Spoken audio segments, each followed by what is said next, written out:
This one was different, pulling just outside. And Dark Zero had a wonderful game, quite a bit of damage, especially on Jen Burton, who was lauded as being a critical member of this squad. Wasn't able to play the first LAN with the team, went back when they won the champs. NRG, third place?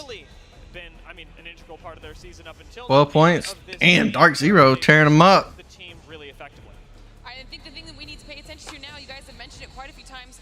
And we're already in match 3. We have 2 of the best LAN specialist squads on a hot streak right now. Dark Zero here coming through with those 9 kills. OXG putting themselves in a really solid spot, starting to get those points aboard for quite a few teams actually. Oh, FaZe doing alright. 7th, 4 kills. Not bad. All right, Sab, sorry about that. Welcome back. What do you think? These are our results, obviously, in that last game. Anything particular? Dark Zero tearing them up. Look at these and then transition into our overall TSM, 12, 4 kills. TSM was playing really safe. They started so well, but, you know, something changed. They got few points. They got the match point, but... And now that's what they came to do, right? I mean, at the end of the day, Sabs, that's what you want to do after 2. You're feeling pretty happy about it, definitely after 3. But now they've got to contend with Dark Zero, and that is the problem. The one team that maybe could, I don't know, shave off a little bit of the TSM legacy is the team that has been competing against their legacy on LAN. 2 wins for Dark Zero Glitter. They're going for a 3rd here. Yeah, and you know that not only are they going to be wanting to get another title under their belt, but now everyone Oh my God. Dark Zero. TSM. Will that change how some of these squads play? Now, the only thing that's going to change for me is if I am not on match point right now, I want to score as many points as possible because the moment this ends, I want to make sure I am thrusting myself up. And NRG with only 18. Of course, the other thing that you've got to look out for, and Glitter, you and I were talking about this a bit more in the green room as well, but is the importance of rotations. In previous times in Apex, we would look at teams on match point and go, maybe you want to commit to a fight with them right off the drop. And in this particular case, as Apex Legends has continued to evolve, that's not so much the case. But if you can prepare yourself knowing now where teams are dropping, all these teams should have access to it just as equally. Sure. Knowing where a team is coming from and being able to set up to upset them based on that is really powerful, and they can be done. Overall match standings after 3, 2 teams on match point. That is TSM and Dark Zero. Sabs, thoughts on the teams that are standing out to you? It's kind of hard to pick any of those 2, but we mentioned APAC South to start this off. We also mentioned that there could be a, APAC North team that actually gets this win. Are you seeing anything promising from our APAC squads yet, or is it too early to tell? You know, remember yesterday, Riddle was going amazing. They were literally running through everybody, and I think that's what they're gonna do soon. They just warm me up. Yukio almost had that clutch in Armory. That was a beautiful play, but it didn't end up working out for him, unfortunately. Those have been some phenomenal moments, but guess what? We mentioned some phenomenal players, some phenomenal teams. You now have a chance to get into the action and have your say heard with our Monster Energy MVP. Whether you're in the building right now in the copper box or you're watching online, use hashtag and the name of the player that you think has had the most outstanding performance. If you do so, you'll have a chance to vote. Those will be tallied at the end, and we'll have a special little moment with our Monster Energy MVP. Of course, this is on Twitter, on Twitch. Anywhere you use this hashtag, we will be able to tabulate that. Great stuff that we've got going on, and obviously, Tiff, when it comes Wonder to what they switched his role to. There really is, and so far you think about where we could go with this, and Dark Zero, TSM, we keep talking about even Effect with Alliance, but the question is it Big E or is it Little E, right? Yeah. Because Verhulst has just completely leveled up. They switched his role, and just watching the performance and how it has elevated TSM, it's been really game-changing, allowing reps to step into another full form also. I mean, even thinking back to that last zone that we saw the last time TSM was there, it's Verhulst that turned everything around for them. This player's incredible, and there's nothing more to say. All right, well, we all know things are happening here live in London, but something that's happening sneak peek. that you definitely need to pay attention to. It's one of my favorite things in the Apex Legends universe is the expansion of the stories of the Outlands. This one features Loba, Maggie, and Lifeline, and it's called Kill Code. Part 1. I don't know how many parts And there Mohawk, are, though. but I'm excited that there are maybe more than just this one. Here's a little bit of a sneak peek for you.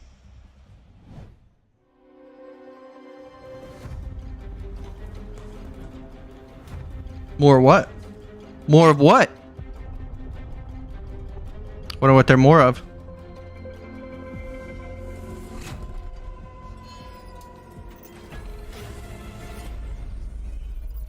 more of these all over the Outlands.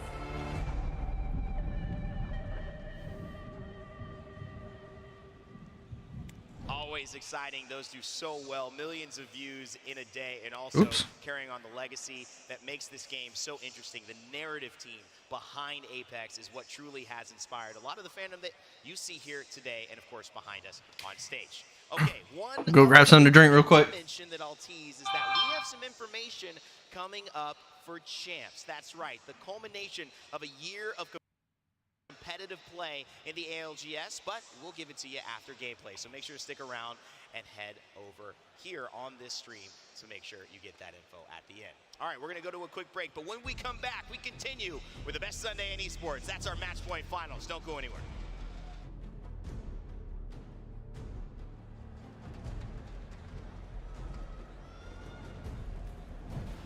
Herman Miller Gaming is the official chair partner of the Apex Legends Global Series.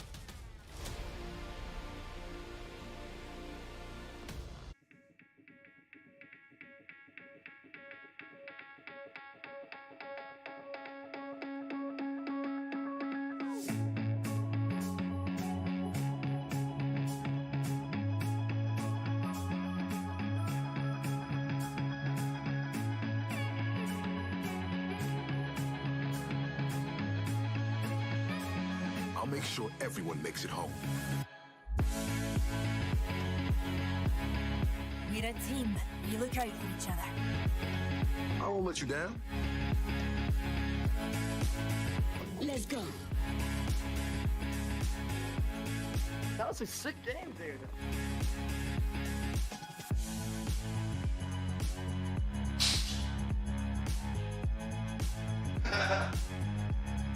No one gets left behind. This calls for a little bit of the bubbly. Let's go. I got a trash right here. Nice. Shit. It's a cork.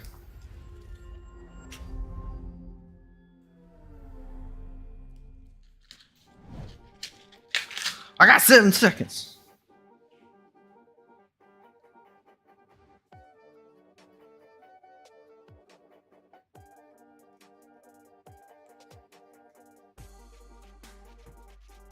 Hey!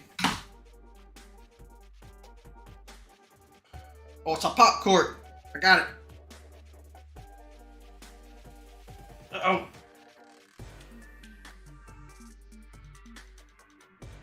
Oh! WD Black, the official That puppy has some pressure. of the Apex Legends Global Sheesh. Series.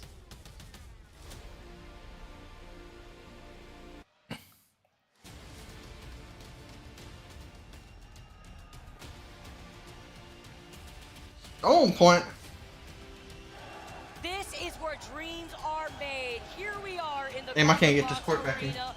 Few games down, maybe one more to go. Powerhouse. Have to see currently Dark Zero and TSM are sitting at match point, and we're moving on to game number 4 on Storm Point. I think that the point Tiff made on the desk was really good there, Vicky. Other teams, they need to be clocking up those points regardless, because if one of those powerhouses, Dark Zero or TSM, can close it out here, that's how the series standings will be. You get paid out depending on where you end up, right? So, I mean, I want more Apex, but these guys may just want to finish it off right here and right now. Hey, the difference between first and second place may as well be more than a $100,000 money match. That's what's on the line right here. And you talk about the distance between where TSM is and Oxygen right now sitting in third. It's a huge point difference. TSM sitting with 51 points, Oxygen sitting with 30 points, everybody else right behind Oxygen. And it's crazy because in a game where there's some inconsistencies in a battle royale, the top teams do be pretty consistent. It's been insane, honestly. The fact that these guys have been performing at this level and just not dropping a beat. I mean, look, Dark Zero, they were a little lower down if we're talking about winners bracket yesterday, but how is it? How is it that Zero just always shows up when it counts? Moist. championships. Just came Who's out moist? in NA, the regional You're finals. moist. Gotta remember, this is possibly the strongest that NA has ever looked as well, right? They have 9 teams in this final lobby. Oh shit, that's pretty fucking good. It's crazy. Sheesh. Out, but you saw the signs in the crowd. Apex South, moist. TSM. They also need to be thinking what they have to do next to keep NRG on top. A team currently sitting in 10th place, looking at the series results. Mimosas on a Sunday. Up to date. For those of you guys now tuning in, welcome to Finals Day. Dark Zero currently sitting with 57 points. TSM 51 already at match point. These teams did start with some points in the bag. Storm point. Yesterday, going all the way down and looking on the other side though. Exet 17 points, sitting in 11. So many of these teams are Riddle order, not having the game that they wanted for the first time on Storm Point. Now wondering, are there going to be any contests to deny the opportunity from Dark Zero, TSM? I saw some friendly banter in the chat. Always fun to see. Sweet was wondering, you know, is OSRS going to be available out here so I can put it on the side? Well, Sweet, you need to stay locked in right now. Dark Zero looking to continue their push from Mill over to the other side of the map. We're going to have to see how this goes. Storm Point, we've already seen one game. There was a late contest in it last time, Vicky, right? We saw over at Beans some teams running into each other. A little bit of a weird one with the teams sort of looting the separate areas and then coming together over at the Armory. Let's see if those teams play this out a little bit differently this time. We've got a south to north drop ship. Always wondering about that. Is it close enough to Lightning Rod? Do they have to worry about the gravity cannons? Is one of the biggest points, honestly, when you're thinking about the dropship halving over here on Storm Point. Crowd getting excited now. Following through for our fourth game here. Second game on Storm Point. We've already seen wins from TSM, FC Destroy, and Dark Zero. Can they do it again? Taking a look at what we may see from early game action after what we already saw in the Armory last game. So chaotic to see how that was put down between Geo, perhaps Riddle Order here. Command Center also being the hot zone here for a lot of these squads. Moist is going to be able to definitely benefit off of that with some great loot, depending on where this circle is going to be going. Yeah, I'll have to see where it does. Obviously, it should be a good one for them, but we've got Riddle and Gumbare. Once again, they're going into similar positions. Gumbare are going to take the armor cave. There's a couple of bins there. Often has very good high-level armor in it. You can see early shots, and Riddle take the more traditional bean start. And being able to try to huge here for the future rotation that we're going to be able to see from that team, Riddle Order, again, splitting up that loot. Also nice to know that Mill has a lot of information between the survey. That's risky taking the fucking Armory during a tournament. And we are moving down That's rough. out here towards Shipfall, so KCP having the circle advantage in their POI. Let's see, Dark Zero's taking Mills, TSM, the wall. FaZe is at launch, 103's antenna. Where's NRG at? Optic Gaming's still in this. I didn't know that. FaZe, where's NRG? Oh, okay, NRG took checkpoint. To take it. Now, it looks like Riddle have managed to get into the Armory this time. Will Geo wait for them on the outside? Will they try something a little bit different this time? You can see they've got the Trident, so if they wanted to, they could just make that quick rotation all the way down south. We get to see the side-by-side with Dark Zero rotating with their Trident 2. Get some extra damage onto the flyer. I also like how they've got the sort of budget Gibby shield there. Oh, right? Yeah, it's a windshield. Shitfall. He was going to be roadkill for Geo. And I'd take top barometer for now. I mean, nah. Take down here. Come on, Nini. They could utilize that Trident to not only get there faster, but to use it as some makeshift cover, like you mentioned, in case it does go out into the open. We're watching Pro League, Nini. Could be very detrimental. This kind of a circle, by the way, if it does go all the way into that open water, could be fantastic for Newcastle teams. So just to, as a quick reminder of who's playing Newcastle. Pioneers and FaZe, Oxygen Esports. FC Destroy, Gumbare Otosan, and we also have, no, actually that's it. So we've got, what, 3 teams there on the Newcastle, I believe. So those guys are going to be able to set up that cover. It's not quite permanent, but it will put them in good stead. definitely something that Ascend needs here if it works into their team composition. Currently sitting in last place as we take a look at Dark Zero taken to the skies. They are Controller. getting shot at from the back because it really highlights how many teams have made their way into the south side of Shipball. Now, something that Dio was saying on the desk is very important here, right? Teams at this level know the rotations of the other teams. They should be essentially counting how many teams come in. Okay, 16 coming in. It should be Dark Zero. We know, you know, what spots they like to play. We know how long it's going to take them to make this sort of a rotation. And if teams are Oh, Mag, that's huge. identify that correctly, they should be putting a little more stock in aggression towards TSM and towards Dark Zero, because otherwise we're going to be ending here in Game 4, Vicky. Oh, we got to see how this plays out. It's aside from the rotations too, it's also the team comps. Even though we've been seeing this comp that Dark Zero. Oh, yo, you can crypto drone while you're in the car? Squads taking their time to rotate. Ooh, a nice little gold light mag here for Alliance to work with. But while they do defeat the Prowlers, they're going to be able to boost up their Evo Shield. This is a team that is going to be taking some time to rotate into that next circle as they do land in Lightning Rod, going right through Thunder Watch, looking on the other side. Optic Gaming. Texas, baby. Doesn't bother them at all, though, does it? I mean, Alliance, that's why they land Lightning Rod. They like to play Edge. They want to craft play that PvE game first, because as we saw, the smart loot from the Prowlers is fantastic for getting them well stocked and ready when they do finally run into other teams. Black Hand. Oh my God, they're getting in it. To see how they play this one out over at Launchpad, considering they had such a rough start with those contests over at Landslide.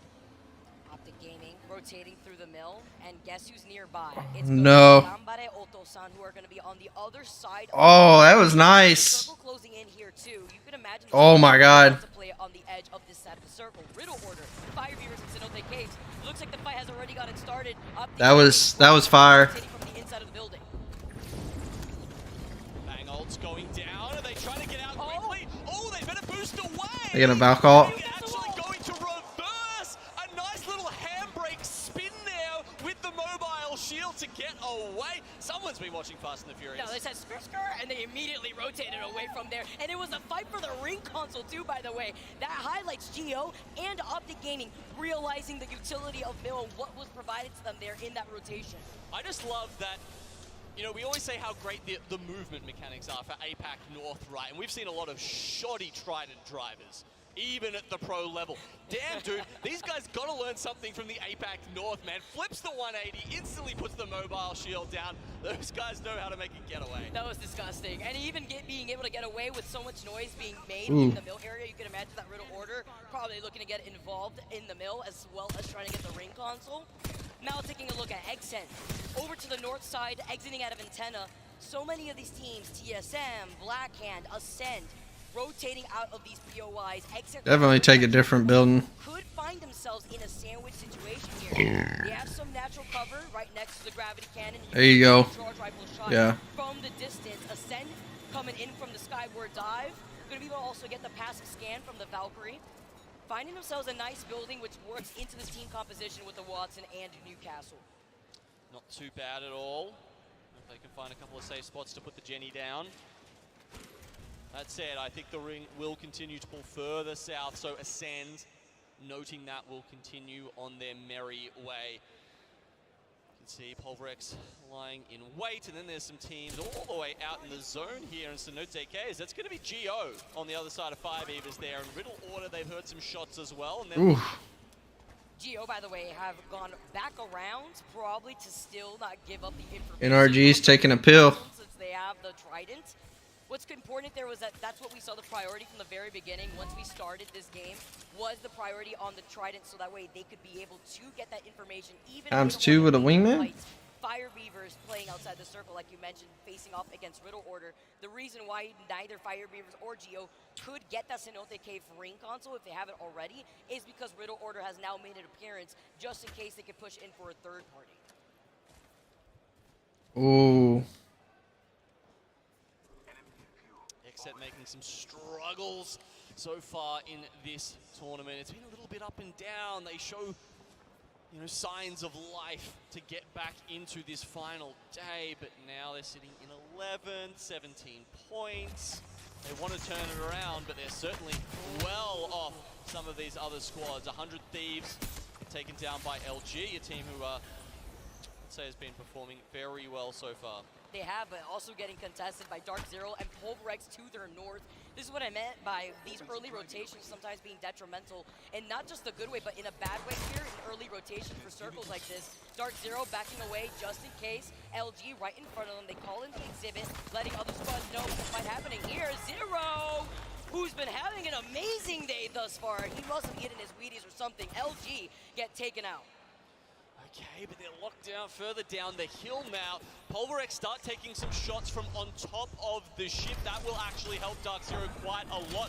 Oh, okay, we've got Sheila locked in here. I hope Dark Zero have a plan for this. There's that broken ship I was talking about, right? That is genuinely where the circle could end, but it's so not playable until right at the end. And the reason why that is because the lackluster cover that you're dealing with, unless you do have that Newcastle wall that you had mentioned, you know. And even then, honestly, this early at this range, Sheila would eat that wall up. So even for the Newcastle teams, Yeah. you know, even for a Rampart team with the amped cover, it's not good enough just yet. You got to pick your time. And your battles here too, when you work with this natural cover that currently Pulverex is working with as well. The other thing that really impresses me about DZ there, right, is that they're on match point. They don't need to be getting extra kills and extra, you know, taking extra. CEO. DZ, they know how to do this. Zero, obviously, is not Running Horizon. He's just going to crumble under pressure. He's got 2 trophies at home and an MVP.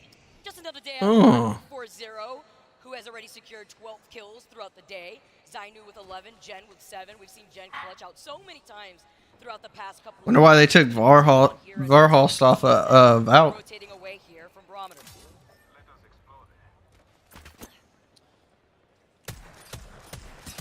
Spot shots there on the balloon. Okay. Not too bad from TSM. They have been playing a lot of edge so far, but when they do make their way into the circle, it can be pretty devastating. There you go. The ring continuing to just go directly south. I think Optic Gaming going after TSM. Oh, that L-Star. Oh my God, stop peeking. Looking at where a majority of the congestion is, Genome, Barometer where TSM is at, Optic Gaming, you can see Fnatic taking that north-southern angle here to see those squads that have to rotate out of Barometer. It's going to be very difficult, is it not, here when you have to rotate through that open water if you want to take a more western approach to the circle. But then you already have teams like NRG, Oxygen, Pioneers who are already sitting down and holding into that circle as Optic Gaming have the L-Star in their hands, looking to take this fight in the middle against TSM maybe. Skills with the Nemi L-Star. Can get an opening so quickly with that gun. 25 a bullet is kind of scary to play with. TSM not scared of the zone though, in the same vicinity. Ooh, how railed him. TSM though did recognize the third party coming in from Riddle Order. That's why they're backing away in time. But Optic Gaming still have the health advantage. Oh, how's down? So low on health, all of them are probably going to have to medkit right now. Meanwhile, Optic much better off and making them House still up. Good positions. They got the further head. Nice Q. Place ahead in terms of the rotation, planning ahead, trying to cut them off. Drop though, and not get to follow up onto Hal. Verhulst retaliates immediately to knock to overextended ever so slightly, but they can't let them reset. No, they can't. But even if they just get one member, and let's say they can't get Oh my God. that would TSM. of finishing the game off here. Optic Gaming pushing in on this and getting so aggressive also is an indicator that Optic already knew that. Damn, 17. Getting called in. Are at his feet. Verhulst, where are you gonna fly to? Over to the side. Nice cover. Oh my God. On the other side, Skittlecake now taking a different angle to prevent Verhulst from trying to reset. The L-Star, the Meatball Slinger.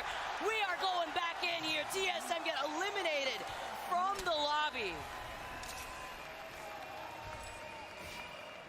It's a big moment. Dark Zero still in, and now they are the team who we will be looking forward to see if they can take away the fastest match point finals victory ever at a Play Apex LAN. Can you imagine? I like Apex. I want to see some more Apex. No speed run here, but that would be absolutely insane and not surprising if it was Dark Zero. TSM, one of our squads in match point, not in the lobby anymore. One left here, allowing maybe more squads to get right there too. Black Hand in a fight. Easy Flash gets deleted. Strafing Flame with the Nemesis and the car in his hand, gets the crack immediately afterwards, gets pinged from afar. You see the immediate pings too, knowing that he's literally one, gets the knock to try to tie that out. It is Xset putting up the catwall. Yeah, Pulverex also an issue here if these teams Dark can't Zero, stick behind 59. cover well enough, but hopefully that cat wall will allow Exet another life. You can see Pulverex is just getting sent upon now by Blackhand. They take over the fortifications that they've built up. Moist being able to help clean that up in that fight. Nice armor swap. Exet resetting with the catwalk in front of them. They see the Ooh. exhibit over to the side. Oh, he's flash. He's But it's allowed thirsty. to rotate off that little Oh, ring. missed. Still alive from Blackhand. Can he get the res? Is the question. It looks like he's going to go for it. Yeah, I think they're out of earshot, honestly, so Exet probably won't hear that sound cue to let them know someone's rezzing, someone can come in here and maybe take advantage of that. Or maybe... Oh my god. Here we go. Smoke behind, just so no one else can grief Exet too hard in this fight. It should be an easy 2v3 with Boogie down. Especially with the Seer Nope. landing at this point. You're going to be slow. There goes NRG. To finish it off. That one last member of Blackhand running Damn. away with Sykes right behind him. Blackhand get eliminated. And Fights are popping off. AP. Zero says, thank you very much. NRG looking like they're in trouble. Can Gil do it again? The gravity lift up. The black hole. Literally one playing right behind the Newcastle barrier. Oh, came with the grab lift. Couldn't find him. GO are able to take NRG out. Bridge is an important position for still another circle or two. Fnatic try and take the gravity lift to avoid that bang of damage, but Umi-chan's already seen one too many battles here, and Yuka and Monstera join him in the grave. Fnatic out of Oh my here. god. Dark Zero still playing off the low ground. Exit in their line of sights. Getting pinged from behind though. Having to be careful. There's another squad behind them. Let's jump into a listening with Dark Zero to see how they rotate from this. They're done. 60. They're in, guys. They're right here, right here. Okay, chill. We got chill, alright. I can hold. Is this team getting cracked? Crossing. 81 on one. I'm heavy. They have blues. Here. What? Oh, nice. I'm Right. Yeah, good on me though, guys. I'm good on me. You should probably play on me. I'm zero bats. I'm 31. Come to me. Stick you. I Coming. I just used it on the guy above me. They're dying. I'm picking. You're all thing for you. Kill. In the lock. Yeah. Dead. Nice. Another team. Whoa. Come back in. Looting at me. I'm looting. Yeah, I'm looting. Scary. Go inside. I looted Nice. us. Yep. There's a guy up here. Zero. There's a battle crafter. Okay. I need heals. Here, I can drop you 8. Right here. Ooh. The whole team. 40 on one. No bats. I'm at the door.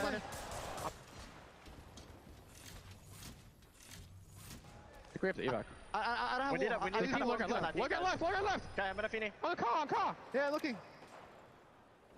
Nice. He's getting naded. 8 kills total. Nice. Watch your team at height too, guys. Oh, yeah, we have to. Yeah, back. We don't have a choice. The back is good. Yeah, we have to do it like There's someone right above us, though, I think. There is someone above us. I'm gonna pick you up late. I'm gonna pick you up late. I got him. I'm Chill. Come back. Mine squad. I need bats. Just drop me back. I'm dropping you one. We need to go this side. You need to come this side. You need to come this side. I got a few. Come. Oh, take it. Pop that bat and come. Yeah, I am. I'm batting. They're shooting someone else. It's fine. Yeah, we're running out with you. Okay, I'm coming. We can look up here and look left. I'm pretty sure that team might be a duo. I don't know if we evac. I'm just gonna make it. We have to run. I don't know if we evac. I'm gonna try taking it. I'm kidding. Take done. I'm taking. Oh, they're on phase. Just float. Maybe here. Is this in zone? Land here. Oh my ping. Gliding. I feel someone there, maybe. It doesn't matter. It's fine. Chill, in front of me. Chill. I'm here. Someone's on us. No, chill. Okay. Chill right here. It's in a bad spot. Oh, it's... Scott did it. Joe. We're good. They shouldn't push us. I'm playing Parles. We need to play cannon. too. Full team cannon. Yeah, we need to play a little left. We need to hold. I can wall up. No, chill. Okay, Just chill. Team here too, guys. Team here too. Team cannon might push us. 70 of them. Chill. Big on me. One's on me. I catch on. They're getting shot in their back. Oh my god. Zero, you got it? No. I walled. Snipe down, tearing them up. Chill. Ooh. Play right, guys. Play right. Zero, we have to play here. They're close. I'm like Oh my god! Okay, two zones. Down it. On you. I'm down. You don't.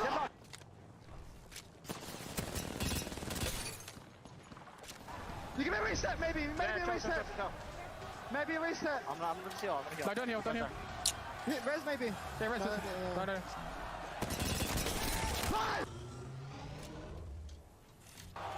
Push it. One guy.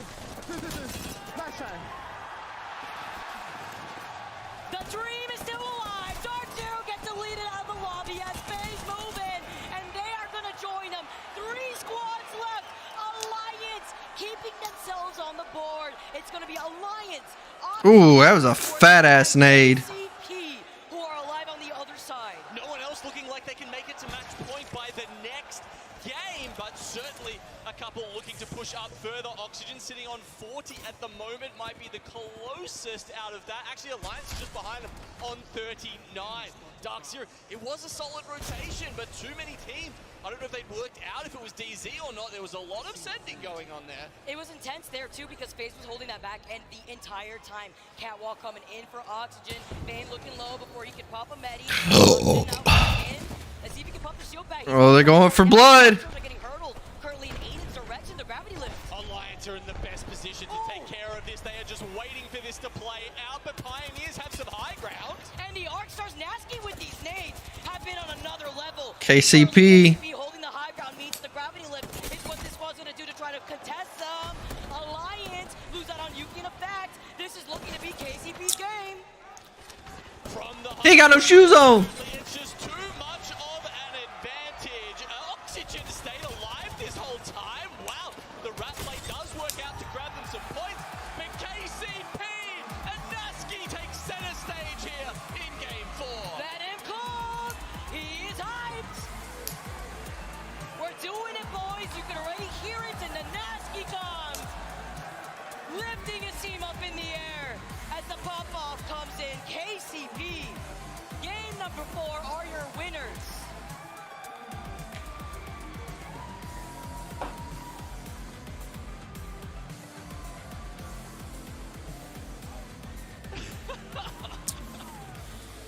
Nasky is somebody else, man. One of the most friendliest personalities in the scene, by the way. He is him. Hopefully he's got some arm strength left after doing those teammate, bicep curls there. It's not the deadlift with the rest of his team backing him up in the way that they were able to, holding that high ground. Definitely some love in the crowd. The crowd was very happy also to see DZ go out there because they want more Apex, and I'm not surprised. It's phenomenal play here we've seen from so many teams today. Honestly, DZ did play that pretty well at the start. Yeah. We saw them ranging out, right? Taking out teams left and right. And I think that was a really important decision early on, Vicky, because with how open that final circle was, the more teams that get stuck into it, the more chaos there is, the less chance you've got of playing that out as you want. I mean, teams will just have to push you because they've got nowhere else to go. So I think it was really good of Zero to lock in on that, to understand the win condition there in a strange circle like that, and then try and make that happen, even if that means they have to play a little less conservative at the start of the game. Took Heist, man. End zone. Seeing the rotation that you mentioned going in from Mill with the information that they had over on the other side, it also highlights KCP winning in the priority circle that they had with their POI. They naturally have the advantage since they land in Chipfall. Looking back at the final circle, though, it's also nice to highlight Oxygen, who are sitting at 42 points. Now KCP is sitting at 41 points. Oh.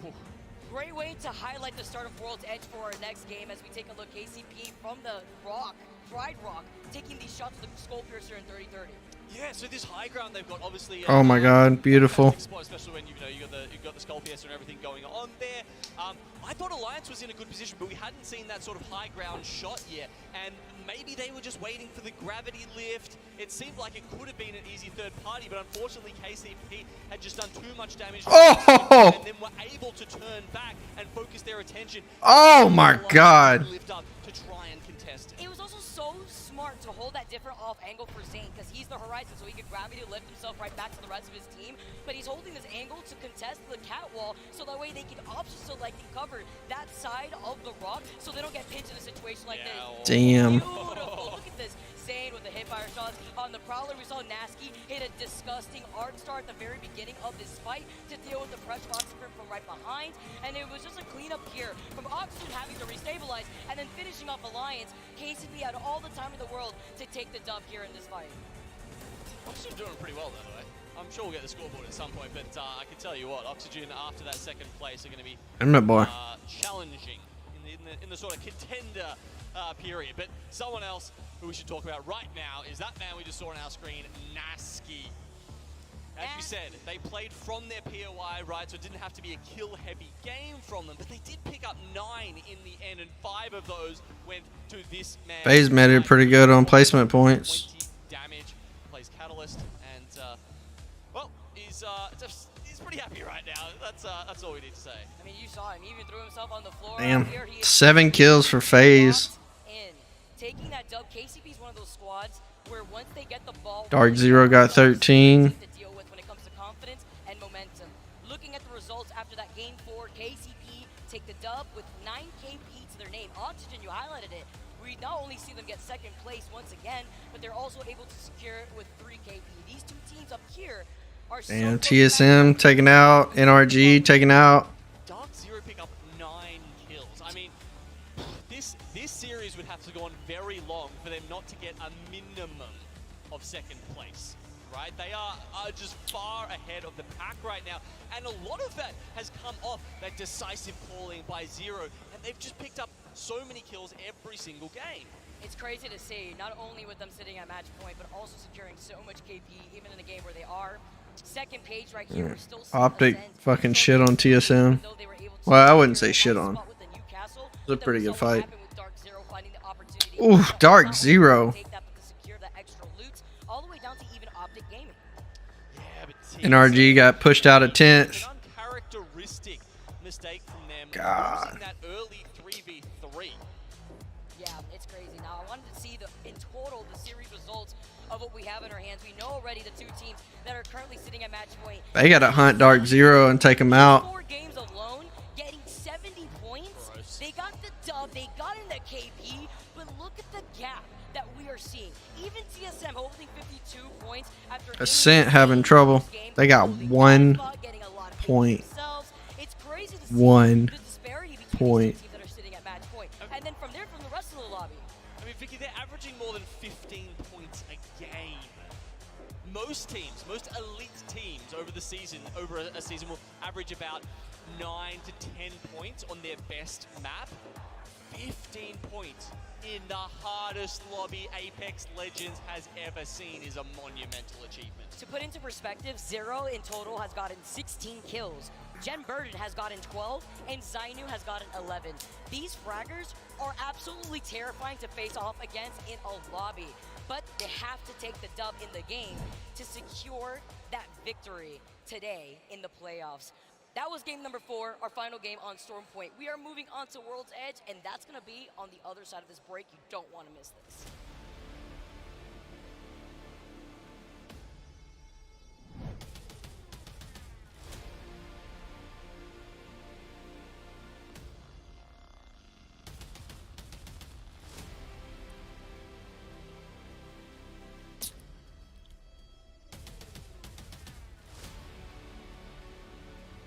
I got Tinkle.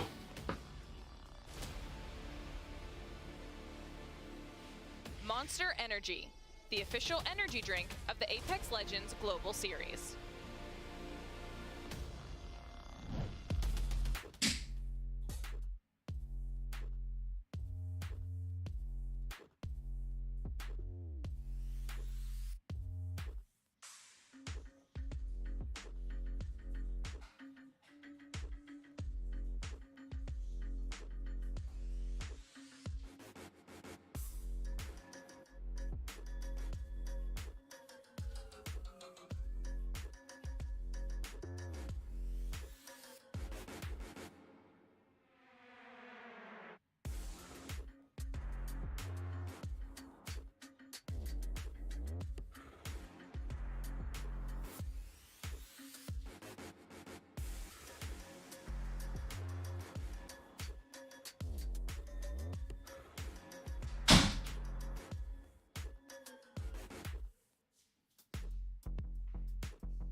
What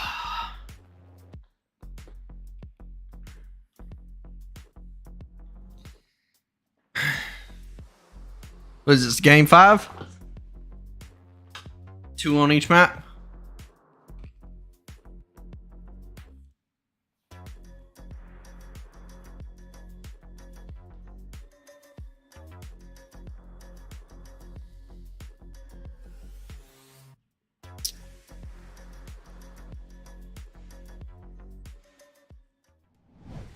WD Black, the official storage partner of the Apex Legends Global Series.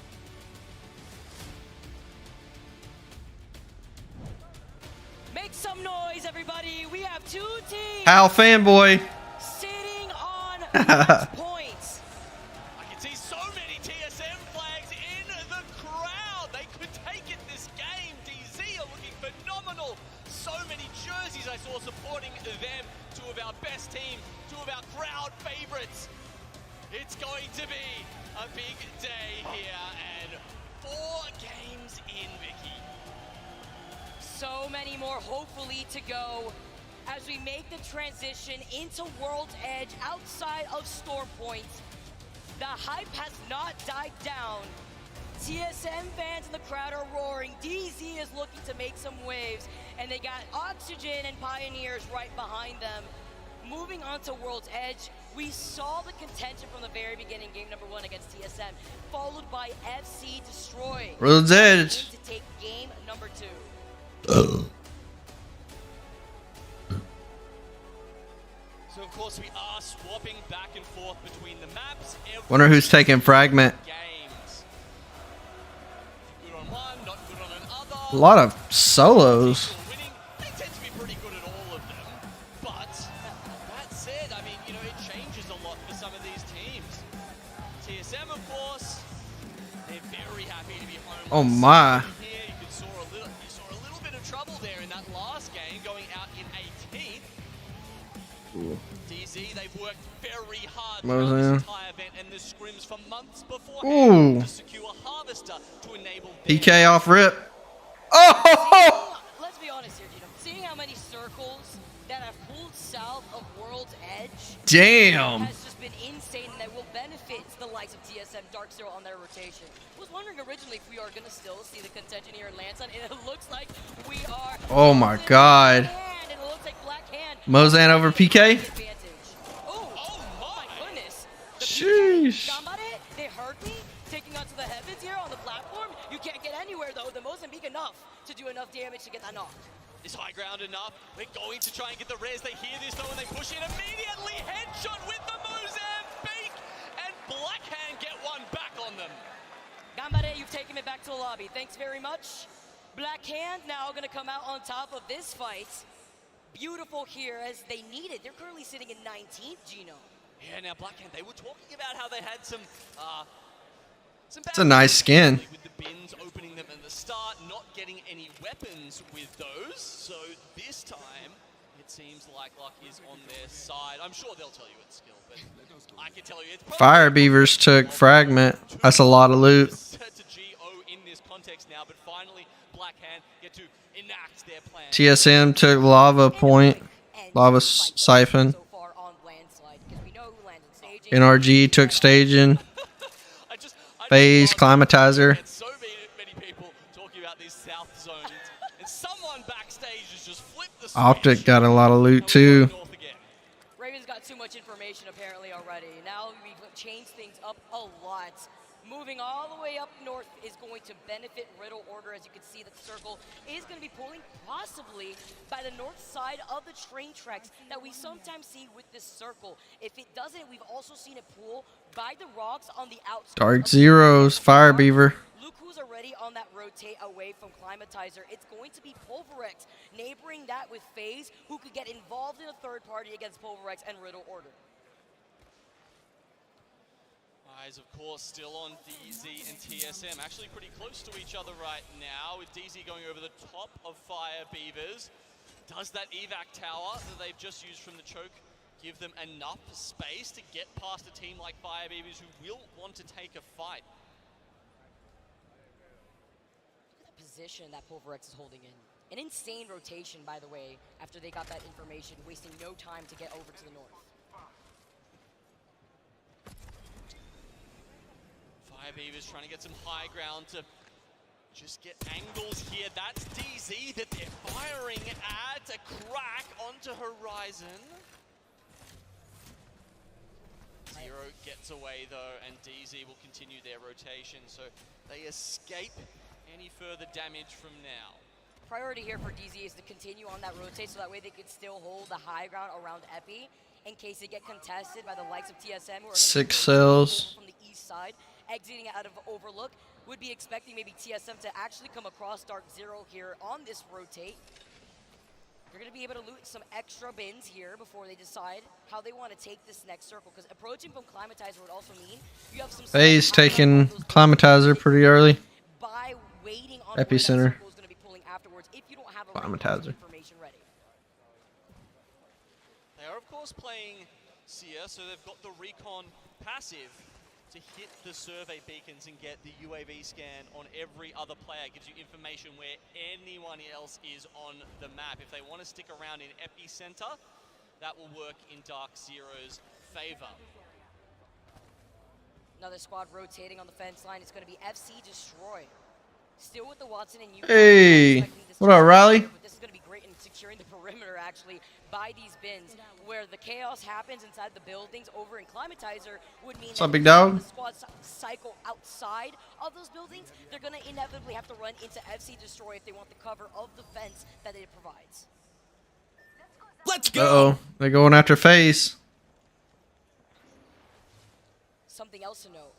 The southern building of Climatizer has We got TSM, FaZe, and then one outside. Information for the squads that are slowly rotating or playing the edge of the circle, as well as a Pioneers. there, but expect to be pressured out by Or FC. Longos, depending if the squads have line of sight over that crafter. KCP just flew in. Already sharing this building actually by Climatizer. I like how they're holding the other northern side of this building, because if they have to rotate out, they won't be caught in the open lava area where the squads rotating outside of Overlook could deal with them.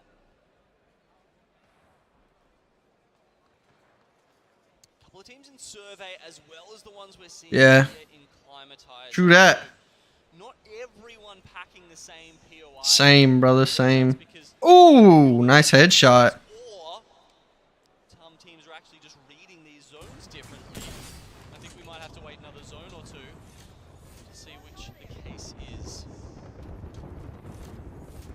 100 Thieves trying to play this fight. Oh my Passive. God. Fnatic is to their north, but to their south is Dark Zero that I rotated away from Epi. Nice little longbow shot out here. He's got the skull piercer on top of that, and the 6x scope. TSM in a really bad position. Poke opportunity here on the other side, but there's also the ability to just farm these Evo shields if you keep skirmishing with this other team.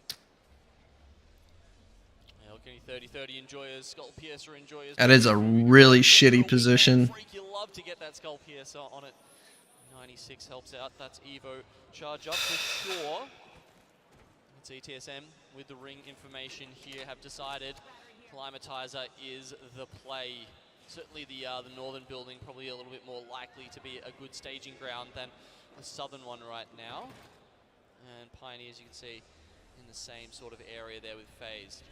I like this Overlook because we currently see not only is it KCP sharing this building with TSM, it's also going to be FaZe, which is what I mentioned with FC Destroy now holding the outside perimeter with those Watson fences. It's going to get messy very quick, because even if FaZe, KCP, or TSM rotate through the back end, they're going to be in the line of sight of Pulverex, who could bunker down because they got the Loba to secure more loot, and because of the fact that they could play more of that bunker down playstyle with their composition. Yeah, Pulverex really good at utilizing that Loba. Now look, there's 3 teams, Vicky, that are looking for a solid amount of points here, okay? We've got Oxygen Esports on 42, we've got Pioneers sitting on 41, and then we've got Alliance on 39. They're 3 teams to think about. Dark Zero looking a little rough. To get to match point. Keep your eyes on these squads. Some of these teams that desperately need points, playing by the edge, playing that more patient play style like we've been seeing so far throughout this tournament from FaZe.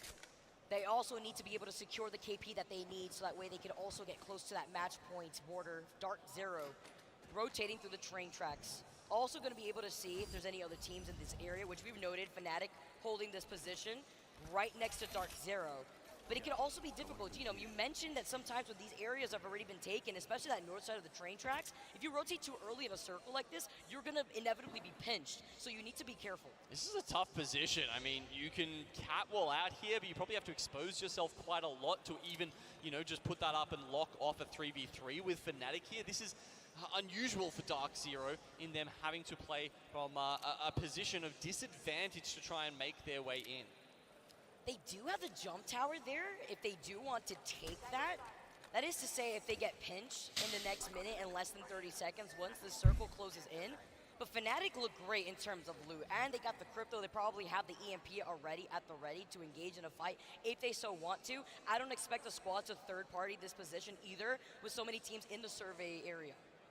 So it looks like Dark Zero may even just be playing for the evac tower here, Vicky, to go for this and then perhaps pop all the way over. They've got a little bit of time to sort of make that decision. I'm reading this as a zone that's probably going to end up at the big sort of weather tower north of Climatizer. And teams up there like FC Destroy and Pulverex, I think are going to be set up for success. You know what's extra exciting about Pulverex's composition? We mentioned the Loba, we mentioned the bunker down comp with the Rampart, but the crypto is important to highlight there too, because with FC Destroy playing the Watson, that EMP is going to delete those Watson pylons. It's going to be difficult for the squads that are rotating outside of the building north of Climatizer to start an engagement when they already have weakened shields. So that could be crucial here for Pulverex, and they need it desperately here too, because I believe they're currently sitting with less points than a lot of these other teams that are already situated in the final circle. Yeah, I mean, they can use that crypto ult to try and scare other teams away if they think they're getting a little too close, because obviously with a lot of other seers in the lobby, Vicky, you want that EMP Oh my God. first before you get locked That thing's out pulling all the way to the corner. focus of attention. But Qualvex has probably the best position. can't necessarily force that as much. Seeing the rotations from Alliance here too. Exiting out of Grandma's building. Alliance fans roaring in the crowd out here, hearing some whistles. 100 Thieves still in survey, as well as Oxygen. They're not going to be moving anytime soon as they try to play on the border of that next circle. But it's a matter of any of these teams have that ring information that so many of our other squads playing patiently could get first. Dark Zero not sticking by Fucking the charge balloon, rifle. actually. It looks like they're going a little bit further. And it's Alliance that are on the other end of that tunnel. Fire Beavers, always trying to look to get into some action early on. They're sitting down in Epicenter, and as you can see, both two juggernauts of this lobby. Oh, they're down getting here. pinged. Yeah, that's Xset. They're pretty far away, honestly, so it shouldn't be too far. Yeah, it was an indicator that they probably went to Grandma's building to get the survey UAV beacon to find out which squads are already in the area. So that's Nice also shot. an indicator to let Alliance know that Dark Zero's in that tunnel, so they could try to force out a fight. What I'm worried about here with Fnatic still holding their position, as they shouldn't move here. Dark Zero could find themselves pinched if they go through the side tunnel that leads into survey, unless they take a much more patient approach to wait on the fights from the squads that have already been there all this time.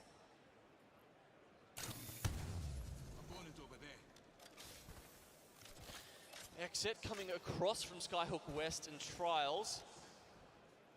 Blackhand actually all the way outside the ring now, so probably besides Xset, one of the teams furthest away from where this game will end up. Looking at nearly 300 meters, making sure he could just ruin the fun and waste some meds. He's got the gold Evo. If anything, he could technically boost Nocturnal's Evo shield up with this charge rifle and 6x scope. But it's letting other teams know that there is a team over to the south side of survey that are going to be rotating, adding in some extra pressure. Dark Zero's in a real bad position. Well, Oxygen are going to have to start rotating soon. That is Got 19 squads up. There's only one squad gone. TSM still very happy up in their Siphon building at the moment. They won't be a factor until later. It does seem to be Dark Zero who will have to make the tough decisions earlier on in our Game 5.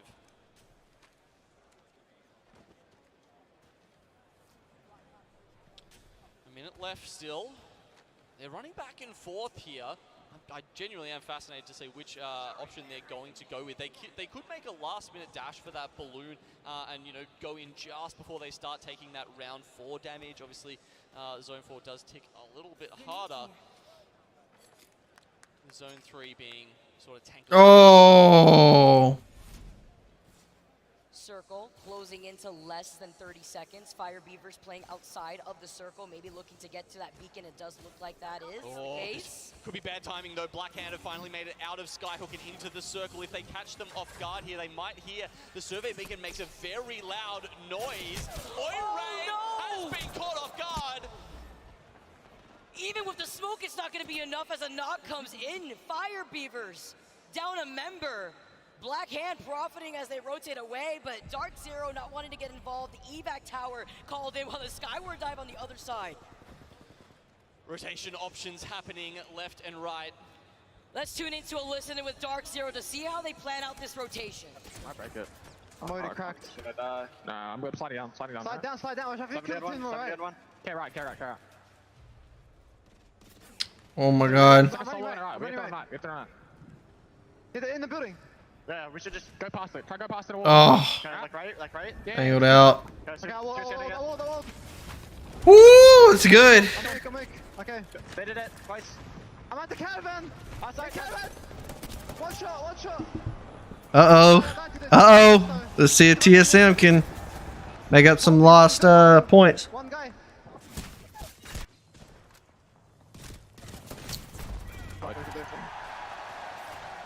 Yeah, that was... In the lobby that have been at match point now taken out. Dark Zero meet their doom on a very difficult rotation.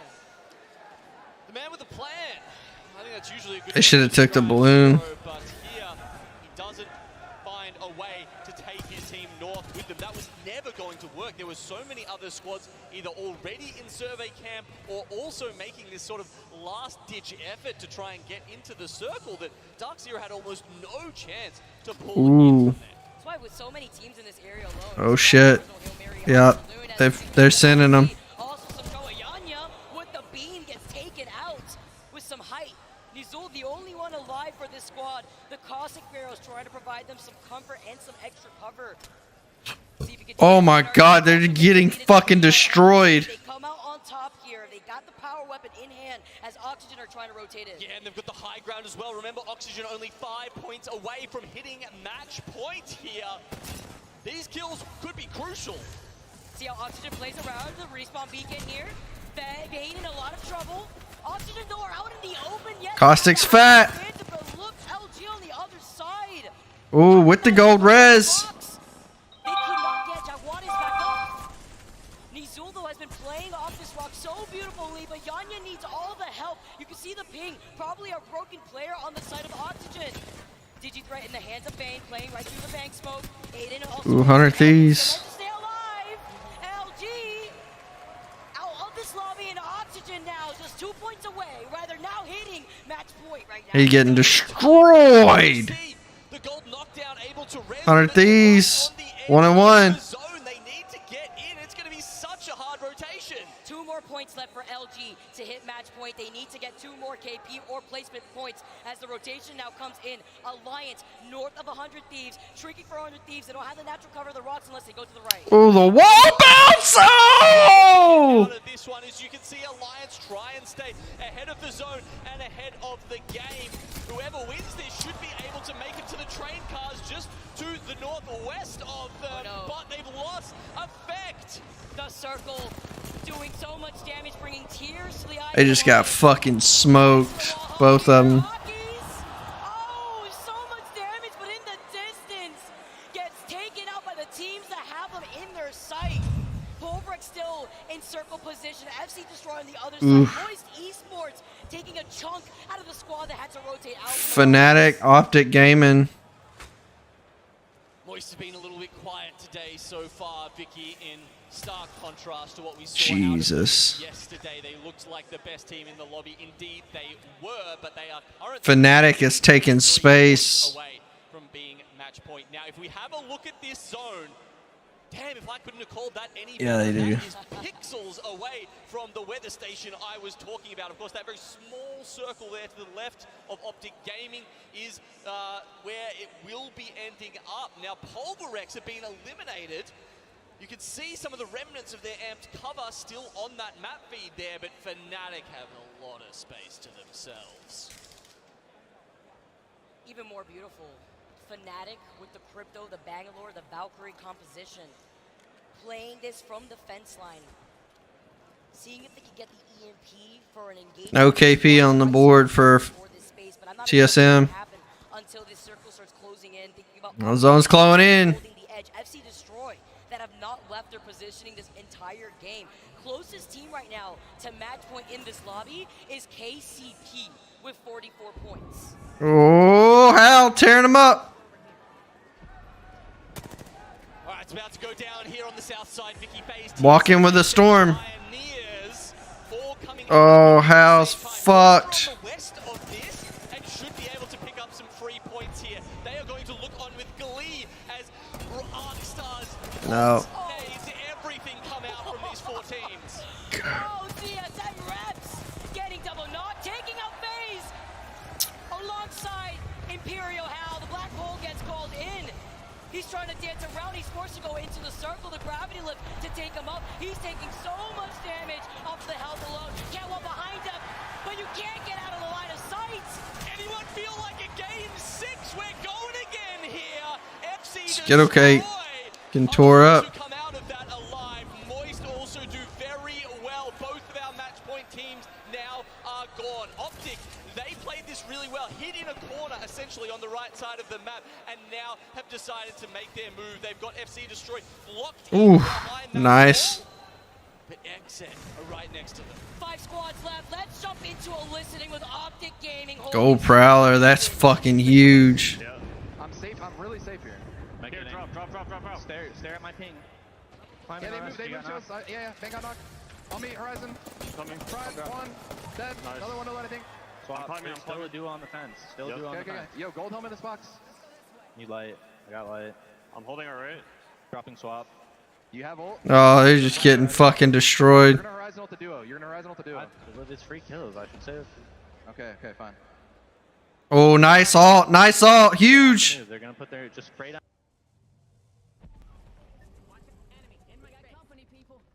I'm playing on low ground here. Shoot their wall out. Shoot their wall out. Just Watson. Flash, 50 flash, 60 flash. He's one. Nice.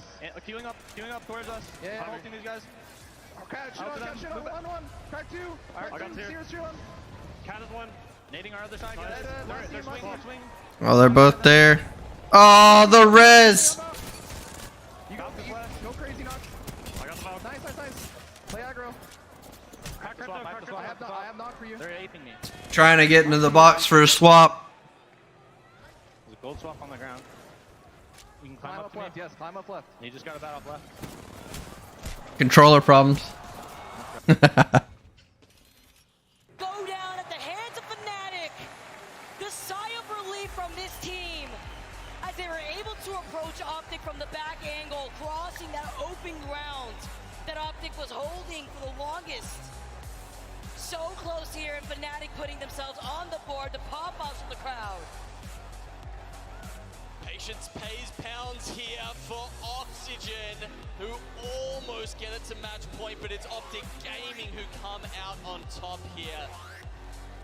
A big game. Sorry, Fnatic who comes out on Mimosa time. Some really awesome supporters up there in the crowd. You can see the flags coming out. APAC North yet to win a trophy here at LAN, but Fnatic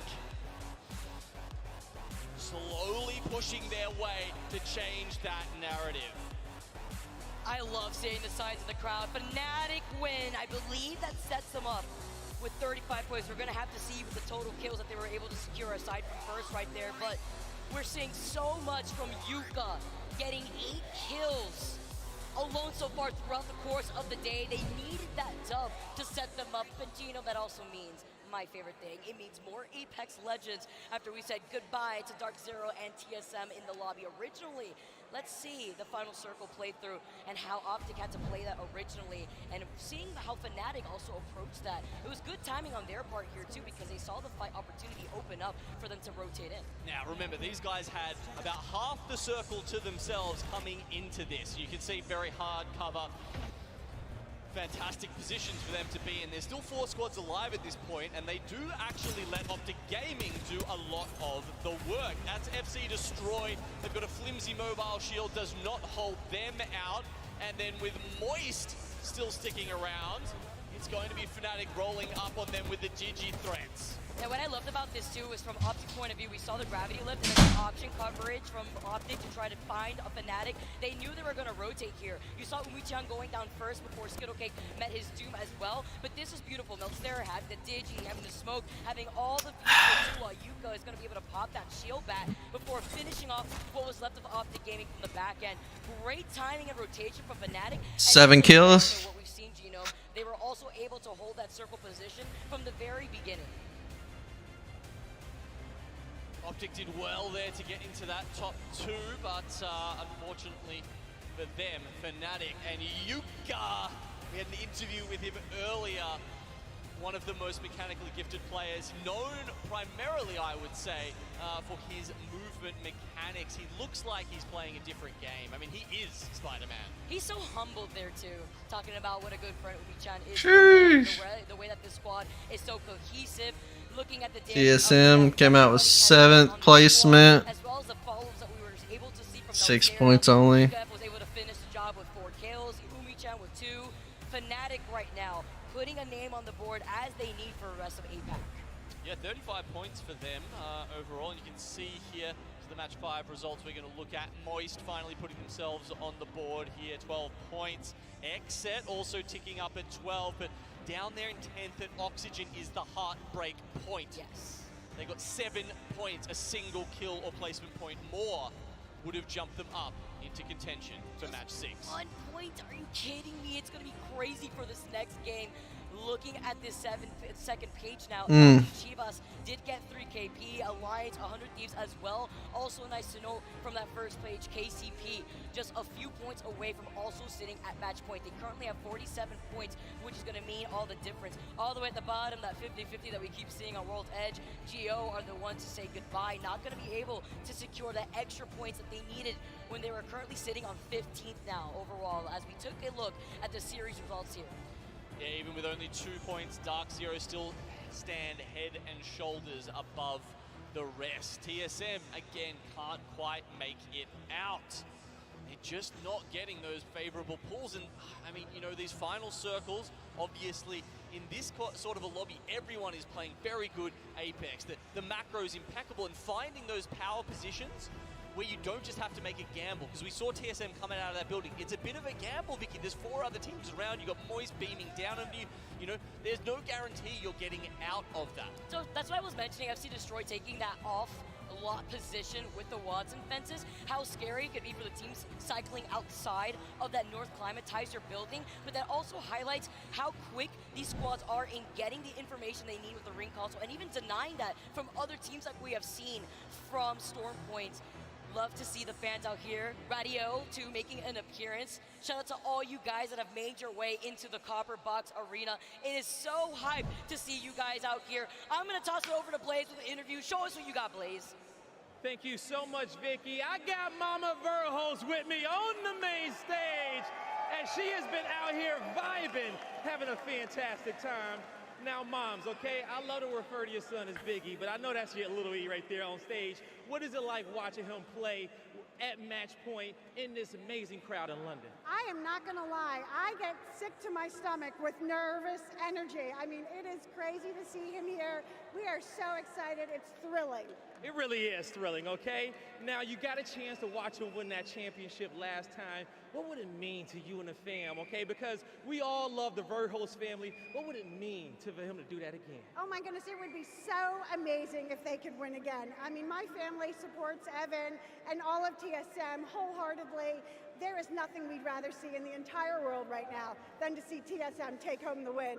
Would you guys like to see that? Now, your family gets so much support here from this community, and TSM is going. What do you want to say to the TSM fans to get them hyped up going into this next match? Oh my goodness, fans from around the world have come up and said hello. Mama Verhoss. It has been so exciting. I just thank everyone for the love and the support, and go TSM! Go TSM! That's gonna do it for me and Mama Verhoss here on the stage. Mark Gaskin, take it away. It's our pleasure to take it away, Blaze. Always good to hear from Mama Verhoss. She's always bringing the vibes. Obviously, she wants to see her son lift that trophy back-to-back for the second time. But, of course, there's some work to do for them to get done. That was a difficult lot of work to get done. Got it out eventually. You got through it, and that's what matters, and they need to get through it as well. Now, you will remember at Split 1 playoffs, it took TSM quite some time to get there and actually lift that trophy. 4 games before they managed to get past match point and get a victory. So it's not like it's doom and gloom just yet after a couple of games. Certainly isn't indeed. And we want to thank some of our sponsors, of course, for helping us put these awesome shows together for everyone who's in the arena and for you at home to enjoy. And I tell you what, those things, beautiful stuff from Herman Miller. That thing's slick. Of course, to one of our sponsors, Herman Miller. Gaming Embody and Phantom chairs are being used at today's event. Phantom comes in red, white, and black, and is the newest Let's see. offered by Herman Miller Gaming. The iconic Gaming Embody is now offered with a white base, Galaxy, or Amethyst upholstery. Herman Miller Gaming is the official chair partner of the ALGS. I still need one, Dan. I'm straight up. They still need one. Still not been given one yet, but maybe if he keeps shouting him out, he might get one. Maybe if I shout him out, maybe I'll get If they need to know where I am. Would you fit in one of them? That's the real question. You are a very large man now. I am, but, you know, yes, I would. Anyway, let's talk about Apex Legends. Let's focus on what we've got ahead of us because we have to Woo! here. We're going to keep rolling. Oh my God. Back on that and thinking, we were there. We were in Good Lord. very tough rotate for them to make towards that end zone. Dark Zero still on match point as well. That is a $1,700 chair that they're sitting in. 1 point off of hitting match point, and then just behind them you have Pioneers who need 3 more. Alliance needs 7. You get the feeling, Dan, that if TSM or Dark Zero don't get it done right here, right now in this next game, then all of a sudden the shop floor is open and we're going to have a bunch of teams joining them. Well, one thing that Dark Zero are doing very well at is still accumulating points. They have 72 at the moment, so they are first in the table. Even if someone was to kind of sneak in and take that first place away from them, they'd still be in a healthy second as long as they are getting those points. And they look confident. They sound confident. Every time they walk past me backstage as we come up to the caster booth, they're looking like they saying, yeah, oh, this will be the one. They just know that they have that potential. They are the champions mentality squad that we know and love. But we'll have to see whether they can get it done. It is going to be World's Edge again. And we'll have to see whether Jem Burton can lead and supply the goods with the rest of this squad. I mean, it definitely supplies the vibes, though. Like you said, I'll stick to my $400 chair. Jen comes past us every time. He's like, hey, let's go, boys. He's ready to That's enough for me. Nice and comfy. Again, lift a trophy. But we've got to talk about $1,700 is a little too much for a chair. World's Edge will still be the battleground in our match number 6 here. TSM, FC Destroyed. Last game. And Fnatic in that last game, all with wins. 5 different winners. That guaranteed a championship. Just to let you know, Dark Zero have yet to find a win on World's Edge so far this tournament. So Stormpoint is their better map, but at the same time, at some point, stats go out the window a little bit when it's Dark Zero because they just seem to clutch it up at that. TSM's got to pull out a crazy fucking game to take Dark Zero out. It's very important for both Dark Zero and TSM that they are still the only 2 teams on match point. But if they don't get it done here in 6, we're going to start to see several more get added to that roster. And then suddenly, it becomes carnage in those final circles. Who am I fighting? Are they on match point? If I lose this, will we lose the tournament? It's much easier to focus and try and assess things when it's only 2 teams who are on match point. Also interesting to point out as well, is this something that Oxygen will look back on in that last game to get just 1 more. Pioneers as well, extremely close to joining them on match point, and maybe, just maybe, Pioneers will be able to get it done. They don't look worried about things though. Look at Nasky right now, chilling. They got a massive victory and had a massive celebration as well. I mean, so much adrenaline pumping through your veins when you do find that victory. Yeah, we're talking about you, bud. Thumbs up. Can't hear anything though. I think people, he wants to get the he doesn't get out of his seat anymore unless there's more noise in the arena. You know what I mean? Wonder what PCs they're playing on. Kind of set up. Probably fucking top of the line. 4090s. I mean, they put themselves in a real shot of getting to match point here. Just a few kills, that is one team fight that you have to win, and then you are on match point. Now, if they were to achieve that in the early stages, you start to think, right, where do we think TSM are? Where do we think Dark Zero are? How can we maybe cut them off on their rotation? Will we be able to find them, shut them down, so we can... What is that? I mean, they gotta pull out a fat-ass game. It was interesting to kind of note from the last 2 games, by the way. Oh my goodness. 14 points ahead of them. The Apex Legends Global Series. I'm not sure if I can say that, but this is the series results. And I want to talk about the zones, as you can see the scores and where everyone stands at the moment, because the Dark Zero and TSM, they were 2 tough zones that we saw on Stormpoint and World's Edge for them to close out that match point. And even though both gave it their all and almost managed to get to that end game, it was just, maybe just a little bit too much to ask with that zone and having to do it all. But a little bit of a shift, and we see one of those zones.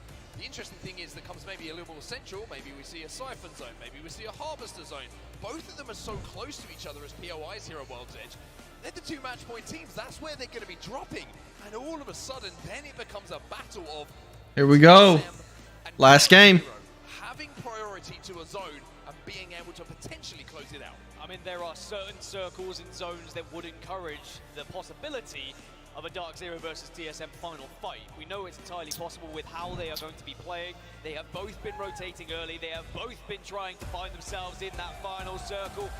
Match 6 is locked and loaded, ladies and gentlemen. It's time to see if we are going to crown a champion, or of course, are we going to keep on rolling into match number 7? Guess it's the first one to 80. Maybe. Moist.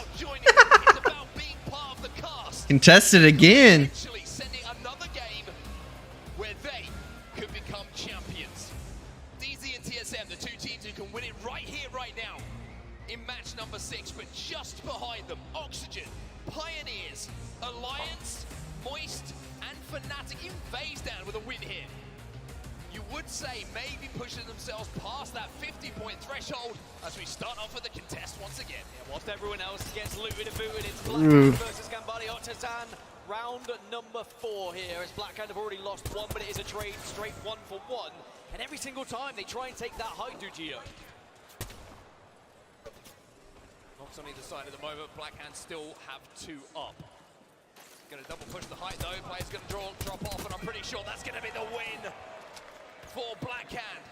Gambare Otazan are going to be eliminated, but is there a third party in the vicinity here? Fire Beavers have heard this. They know the contest is going down, but are they close enough to capitalize? I don't think they had the weapons to really try and take this fight. They definitely gave it a good effort, and you could see the pings from a distance, but because they weren't able to close that gap, because the fight was finished quick enough, Fire Beavers are going to have to back off here. Very interesting to see. It's actually 2 players from Fire Beavers. This is a deliberate strategy, because over in East Fragment at the moment, 1 player's still there.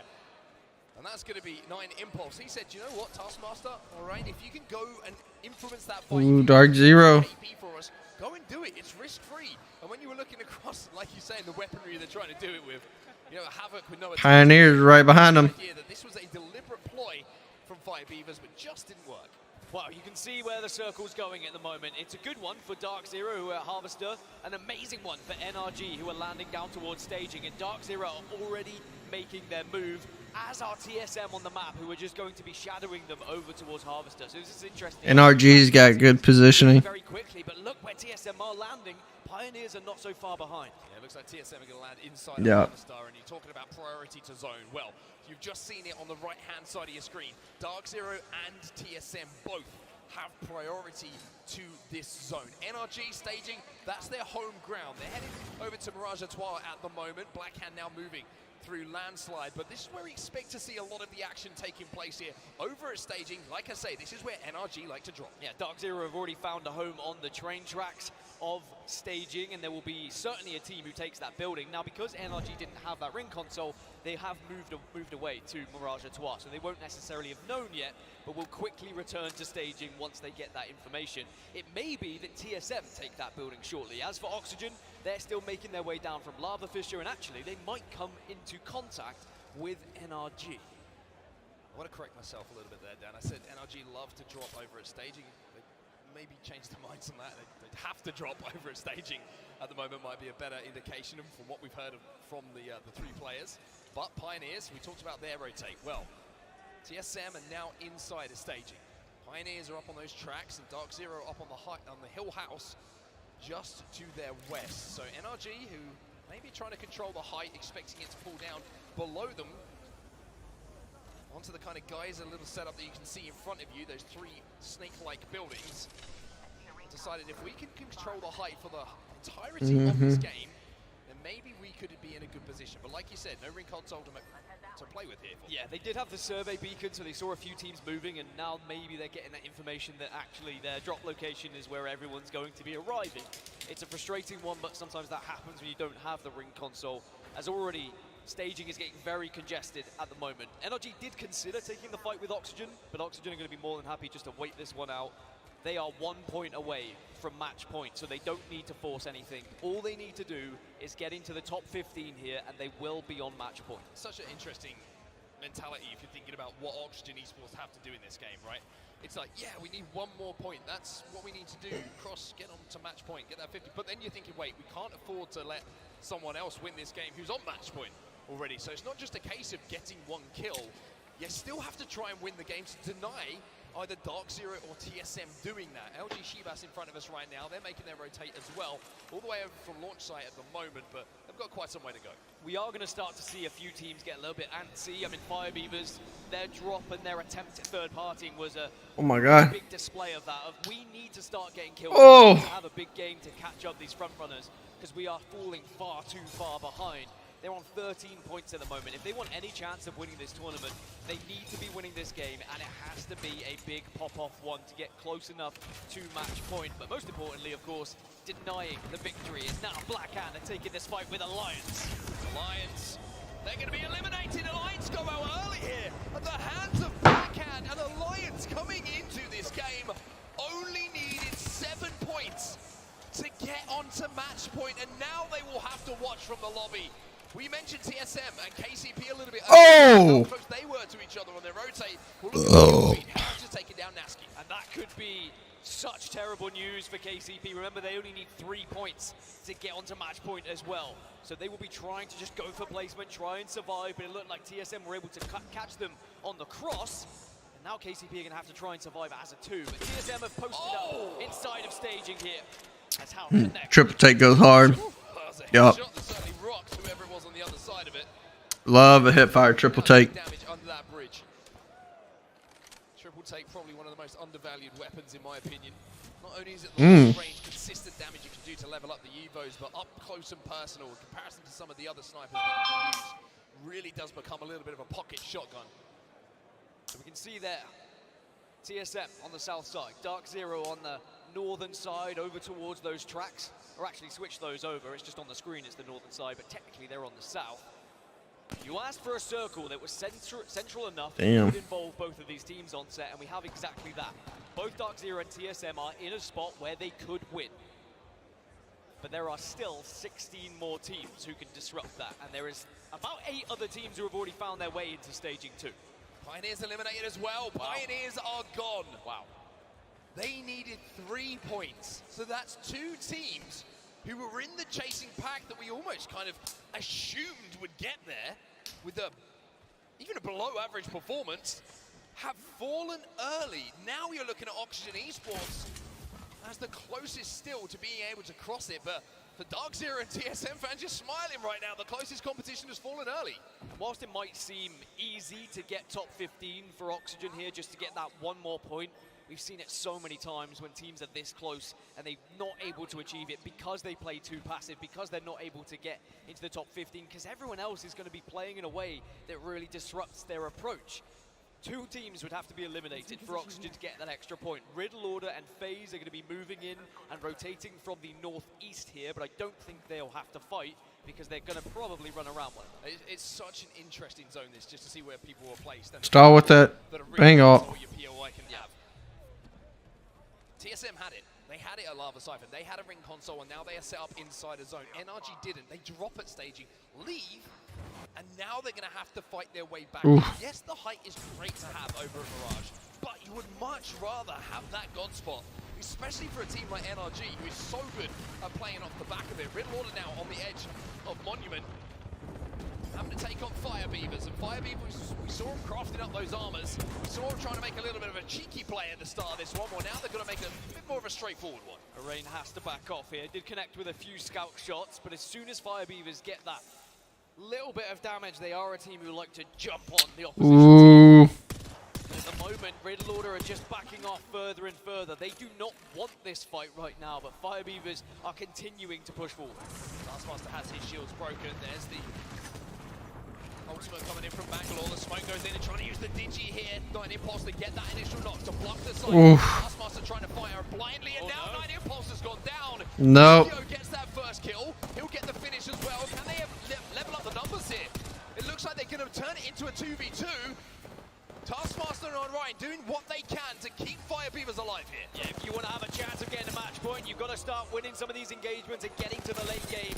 As Orion manages to do even more with the car, the scout in the back pocket, but the high ground's there, as it's going to be Riddle Order who win it, but there's still another team griefing them from a distance, but at least they got the banner. Should be able to get out, like you say, got the banner, can get into Monument, and they can get that res away. The team who is closest to them is FaZe, and they've just come through the choke from Harvester, so they are quite some way away. There's not really any worry. The only problem is going for the res, of course. FaZe might have seen an opportunity, or might think about the fact that that fight might have not been clean, so maybe you're going to think about looking at that respawn beacon for a few seconds, but of course that's going to slow their rotating. It looks like that is not the choice coming in from FaZe. So keep an eye on this kill feed as this next zone closes. If one more team is eliminated and it's not Oxygen Esports, then they will be on match point for the next game, and then their task is to stop TSM or Dark Zero from winning right here, right now in match number 6. As FaZe make their approach, it is just going to be an evac tower down to the south side of Harvester, rotate round, and then maybe go for the southern side of the tracks. Oxygen Esports currently set up in Lava Fissure here. The closest team to them is going to be Exet leaving Countdown. And I wonder if they're just going to try and wrap this out. Pick up 1 KP. It doesn't look like that is going to be the choice that's made. TSM in a really good position. NRG stuck at Mirage. Making sure he's close enough to support them, but also wide. Let's see where it pulls. A little bit of a barrier. Command the space that does surround Oxygen. TSM. Elsewhere, you can see on our map overhead, Pulverex on the edge of zone at the moment, controlling the top of the tracks. Inside the zone, though, TSM. Bang inside of the building of staging. Moist Esports, they're going to be down on the low ground. You've got Dark Zero up on the height. SC Destroy as well. In a very good position as we see the zone pull. All smiles for TSM fans. Well, remember, both Dark Zero and TSM had ring consoles. Dark Zero chose to play the position they find themselves in. TSM had second choice because they were out there after, and they were like, oh my god, NRG aren't here. We've got this building if we want to take it. And now they are rewarded in absolute gold with that ring pull. 16 squads still remaining. Oxygen still waiting and hoping that someone gets eliminated so they get that one placement point. And as Oxygen are forced in by this next ring console, this next ring, excuse me, they really 10 bats. That someone faults elsewhere. They don't want to have to take a fight until they've secured that one extra point. Riddle Order have managed to get themselves back healthy. And all 3 players will approach this endgame for now. Got some meds to work with as well, so the red's not going to be too much of a problem. They should have to go through the train tunnel, though, in towards landslide, but 100 Thieves will be in the Vault Tunnel. Exet are set up there at the moment. Elsewhere, Fnatic, the winners of our previous game. Kind of trapped in a corner now on the tracks. Kill feed is showing TSM once again involved with NRG this time. But Fnatic using this Dark Veil for now, just to survive. Yeah, NRG are above Fnatic. TSM were able to grief them and were able to get that knock, and you can see NRG are right here. Sorry, below them, excuse me. They've lost Nathan. Now NRG, who drop here at staging, were forced away because they had no ring console. They decided to quickly rotate back from a Mirage Etoile just now. But on their arrival, they were just shot out of the sky and they were griefed by so many members and so many players on this map, as still Hal with this triple take is such a thorn in everyone's side who wants to try and survive on this. Sweet's the last one. And all of a sudden Fnatic, who are probably thinking about holding that spot down for some time, are going to have it taken off of them. Yuka's the last one, and Fnatic fall. Ooh, Dark Zero lost one. Now remaining, what a push from Pulverex. And what does that mean? It means that Oxygen Esports have got that 1 point they needed to get on to match point. So Oxygen, if this goes to match 7, will have the chance to win here at the ALGS Split 2 playoffs. But they've got to stop Dark Zero and stop TSM. And Dark Zero in the moment have just lost one. Oh my god. Blackhand. Take down Jen Burton. Zero and Zainu have to hold off the pressure that Oxygen coming in. Oh shit. Silencing the two players underneath, but he can't swing. He knows he's going to play close. And Jen Burton might be finished off. Here he is. Oh wow, but the push out straight away to do the damage, but they don't get the knock. That's massive for Blackhand because they'll be able to reset, get the bat, and Dark Zero still have to fight this 2 versus 3. Zero, barely any HP to play with as well. Vayne is going to be the man who gets it. Oxygen Esports, who just got onto match point, will take out Dark Zero. They will not win it here. Oxygen are going to be on a warpath now because they don't need to win this game. They just need to delete everyone from this server. They will be saying, we've done Dark Zero. Where at TSM? Send us towards TSM. Oxygen get the 1 point and then burst into life here on World's Edge. It was a clean pick onto Jen Burton, though. You have to wonder from his point of view what that looked at. They now continuing to keep the pressure on the rest of the lobby as Bugie will fall to. An unbelievable change of pace from Oxygen. As soon as they secured that point, they instantly started sprinting towards any sort of action and said, hey, it could be one of the 2 teams we have to take down, and the first one that goes down is one of them. But it means that now it's just down to TSM, who are inside center zone. They are in staging. But this circle will shift ever so slightly away from the building they currently reside in. Burhals took out Sweet. Oh shit. Now Blackhand, after they lost that one member, they dropped down. They're trying to survive, but there's just too many teams here on set. Easy flash left on his own.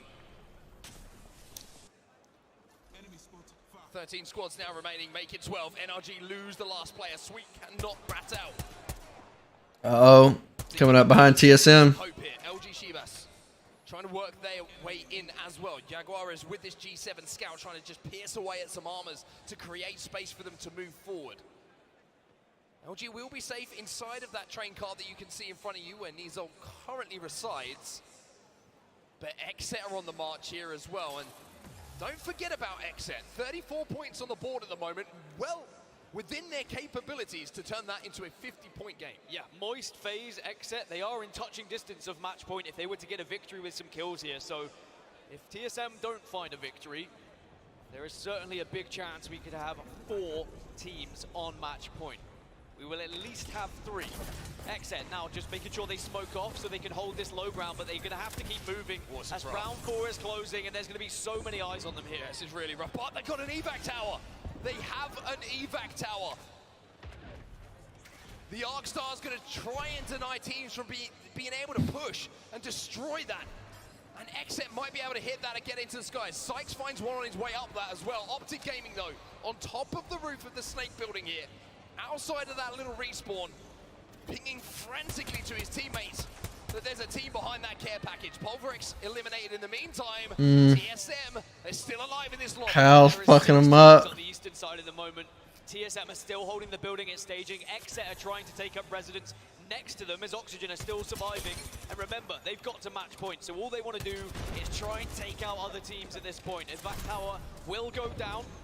Aiden the Destroyer has already fallen though, and this is the problem when you're down here in staging. You're so vulnerable when it's TSM who are doing that damage. It's still Hal with that triple take. How up to Red Evo. Oxygen down to 1, but you maybe think that their job is done, but who would the story want to eliminate Oxygen? It would be TSM, but they don't do it themselves. Oxygen eliminated, but on match point. TSM, look at the rotate they have to make though. That zone pull forces them through Xset. Xset are just below them, which is good news for TSM. The struggle is the fact that 100 Thieves are on the eastern side, and 100 Thieves can hold out TSM in this building. And if they've got grenades, 100 Thieves could stop TSM from winning this one. And look, I love this from TSM. Get some setup already. Oh, nice. The Dark Veil will give them cover Caustic. from 100 Thieves, but it's about where you go. As soon as you're on that platform for TSM, you're going to be so vulnerable. Vaxlon's got a Kraber though, and if TSM poke, if TSM prod, then surely he's just going to take a head off. Neazul now trying to hold on here for LG. We'll find one, now has to move behind the Newcastle and eliminates FC, destroy. LG stay alive here. Yanya should be able to get rezzed as we're down to just. Ooh, TSM's got one down. This next circle is going to be everything. This Ooh. Sunday here at the ALGS Split 2 playoffs. Where did TSM go? Black Hole goes down. Dark Veil's also down as they take the space. They're protected for now, but when these walls fall, they're going to be very vulnerable indeed. TSM trying to force a back-to-back, looking to become champions once more. Let's jump into a listening with TSM. Blue up, blue up, blue up. Oh, it's snipe down. Oh no, snipe down. We might get queued up on. Just chill. Chill up, chill, chill. Peek up, I'm chilling.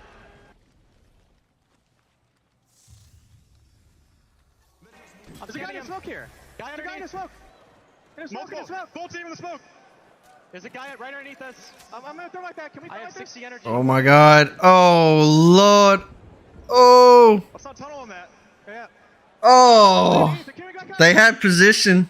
The 80 got high. Maybe we go quick like that. I don't have cat wall. I'm down though. Come here. Coming.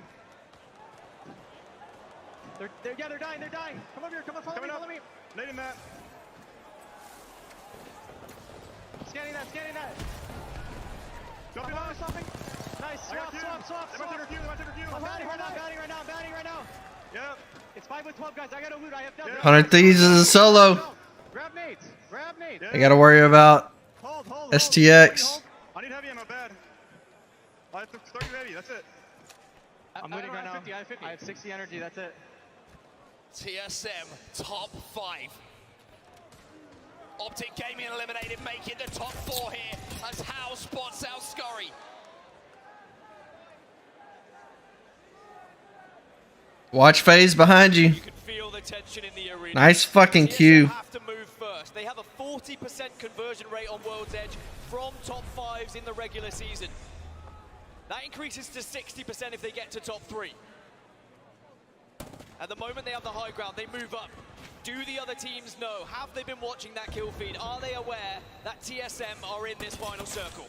Big damage coming in as well from Verholst. TSM's got height. Spikes down is going to force 100 Thieves to be a little bit split here. You can see the Scurry is pretty much the last alive for 100 Thieves. Oh my god. On the low ground though, and don't No! for a full 3. 100 Thieves are a solo. Because FaZe. Full 3 as well as TSM. It's a battle of North America in the final circle.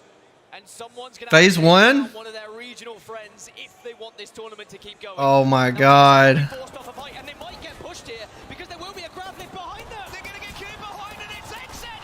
It's Exen! They take out TSM! And here comes FaZe now! Looking to clean up the pieces! FaZe are your champions here in Game 6! But it's the Pro League champions Exet that deny TSM a shot at the back-to-back playoffs win. What an insane grab lift behind TSM. OT! And who'd have thought it's Eric Rona on FaZe, the previous TSM member, who gets the victory to deny TSM the trophy in match 6. FaZe up. You know what that means? We're going to match 7. As a good friend of ours once said, Eric Rona, when he needs to get it done, that man has more experience than anyone. As FaZe will win such an intense endgame.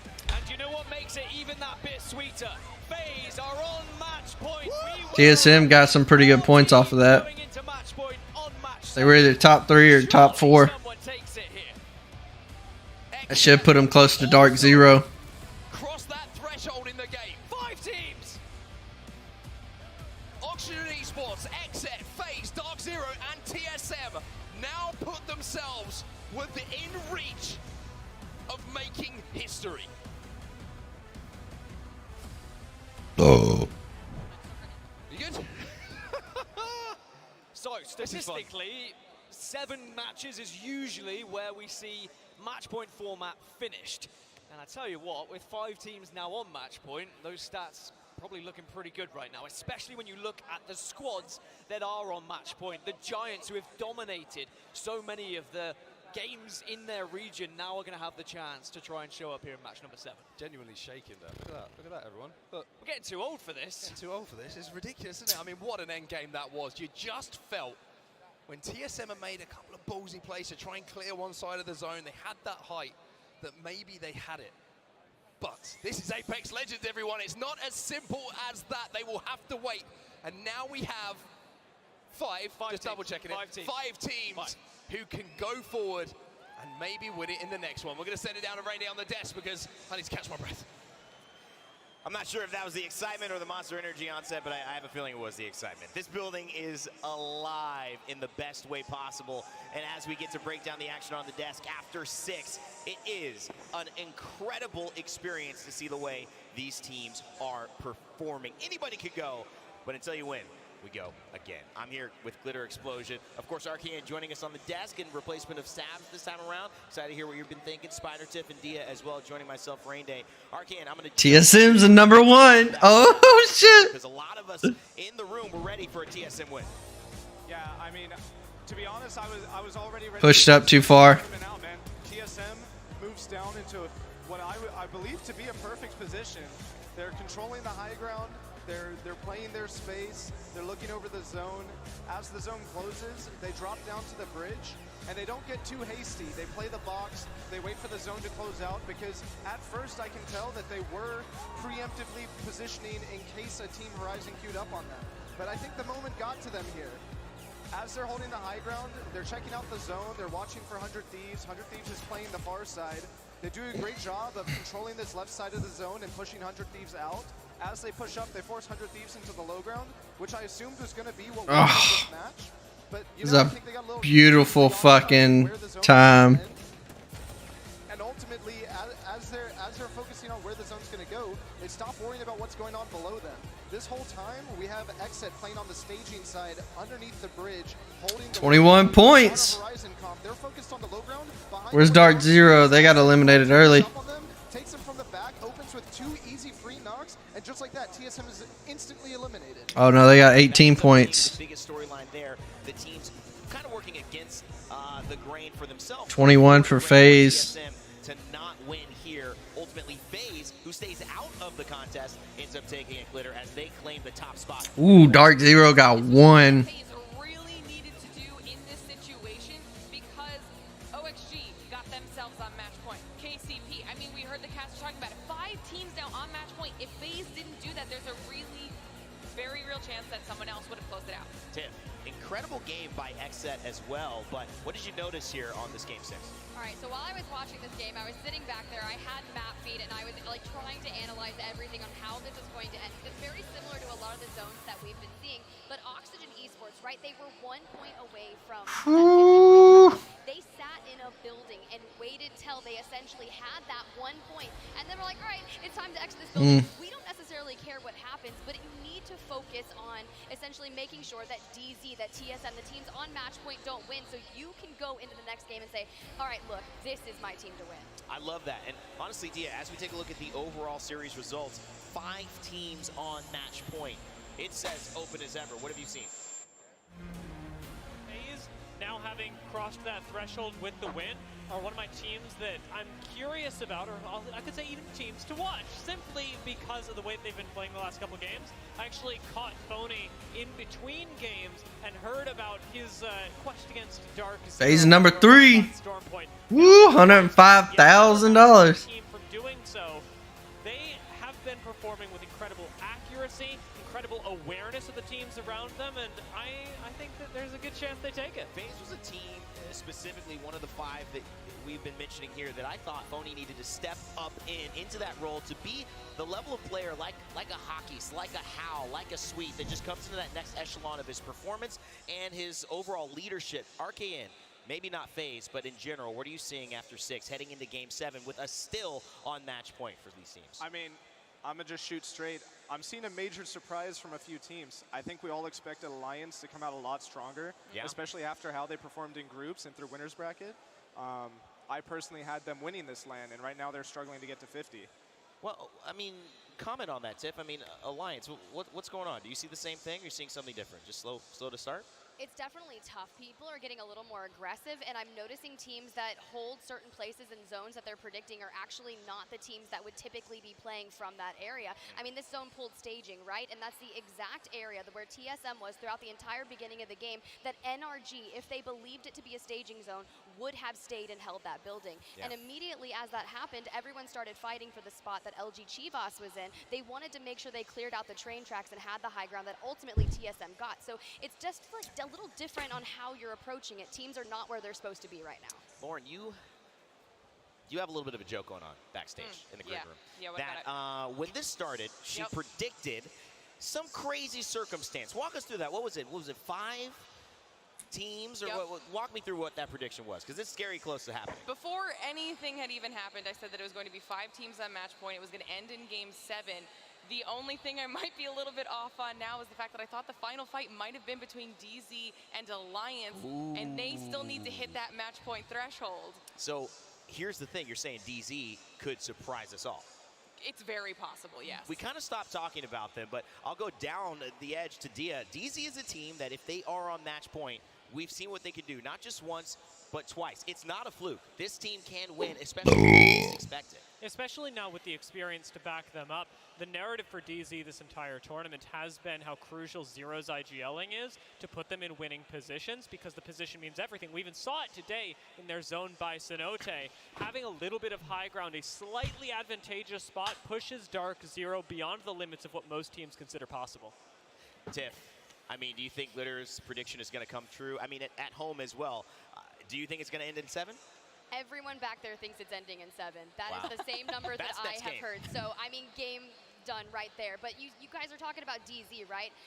They've only won, I believe, 1 game throughout this entire week, and we just witnessed it not that long ago. But it doesn't matter how many you win. It's the one you win. It's now that they've hit the 50 points, they just need to win another. It's an incredible thing, and I want to shift topic from teams to players. RKN, you've been watching behind the scenes. Who has stood out from an individual perspective to you? Yeah, I'm extremely impressed with Zainu. It takes a lot, especially at his age, to come out to your first LAN event and put on the performance that he's put on, especially filling the shoes that he's filling for Dark Zero.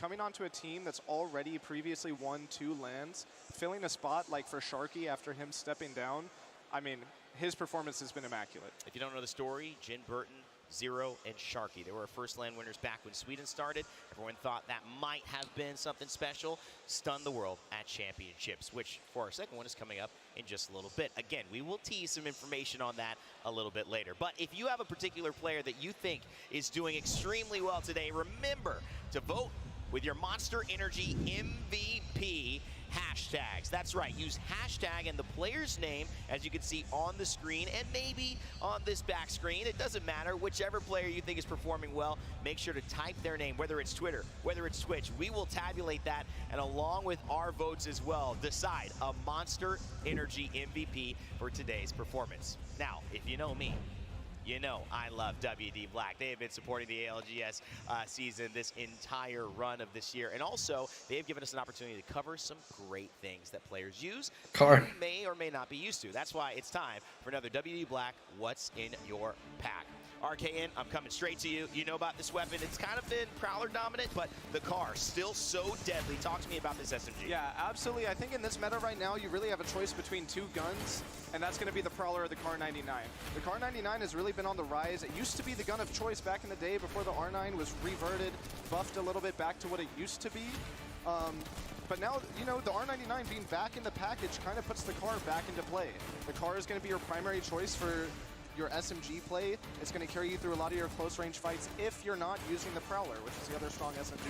It's another one of the SMGs as well that has incredible hipfire accuracy right alongside the Prowler, and importantly, its flexibility during the early game, and the fact that it has incredible hipfire means that it's great to pick up when you don't have a weapon yet, as well as once you start grabbing a few more attachments, it ages really well. It makes deathbox looting really important because you don't have to worry about whether you're grabbing heavy or light, so it comes up clutch in the early game, and in the late game, it just takes one more thing off your mind. One of the beautiful things is that for a team like TSM, who definitely need to win, they don't want to be worrying about light ammo, but they can have heavy with this one as well. So how, problem solved. That's been the car SMG in today's WD Black What's in Your Pack. Of course, looking at it as well, guys, this has been one of the greatest, I think, community events that we've been able to have in Apex's LAN history. Obviously, we faced the pandemic. There was a lot of times we couldn't gather. We gathered online. We've talked to fans, and we've kept building that fandom. But one of the ways we continue to let you know how this fandom is built is through the stories that we tell, whether it's the players in the ALGS or the characters themselves with Kill Code, a new Stories of the Outlands Part 1 dropping July 17th. And if I got my calendar correct, that is tomorrow on Monday. So make sure to stay tuned. I'm a West Coast guy, California, LA. Usually for me, that's about 8, 10 a.m. when that drops. But just make sure to tune in at 11 a.m. Eastern time, which is 8 a.m. Pacific time, to catch all of that action. Glitter, always fun to see what they put together. And of course, let's take a look at that quickly to show you a sneak peek. Sorry, I forgot.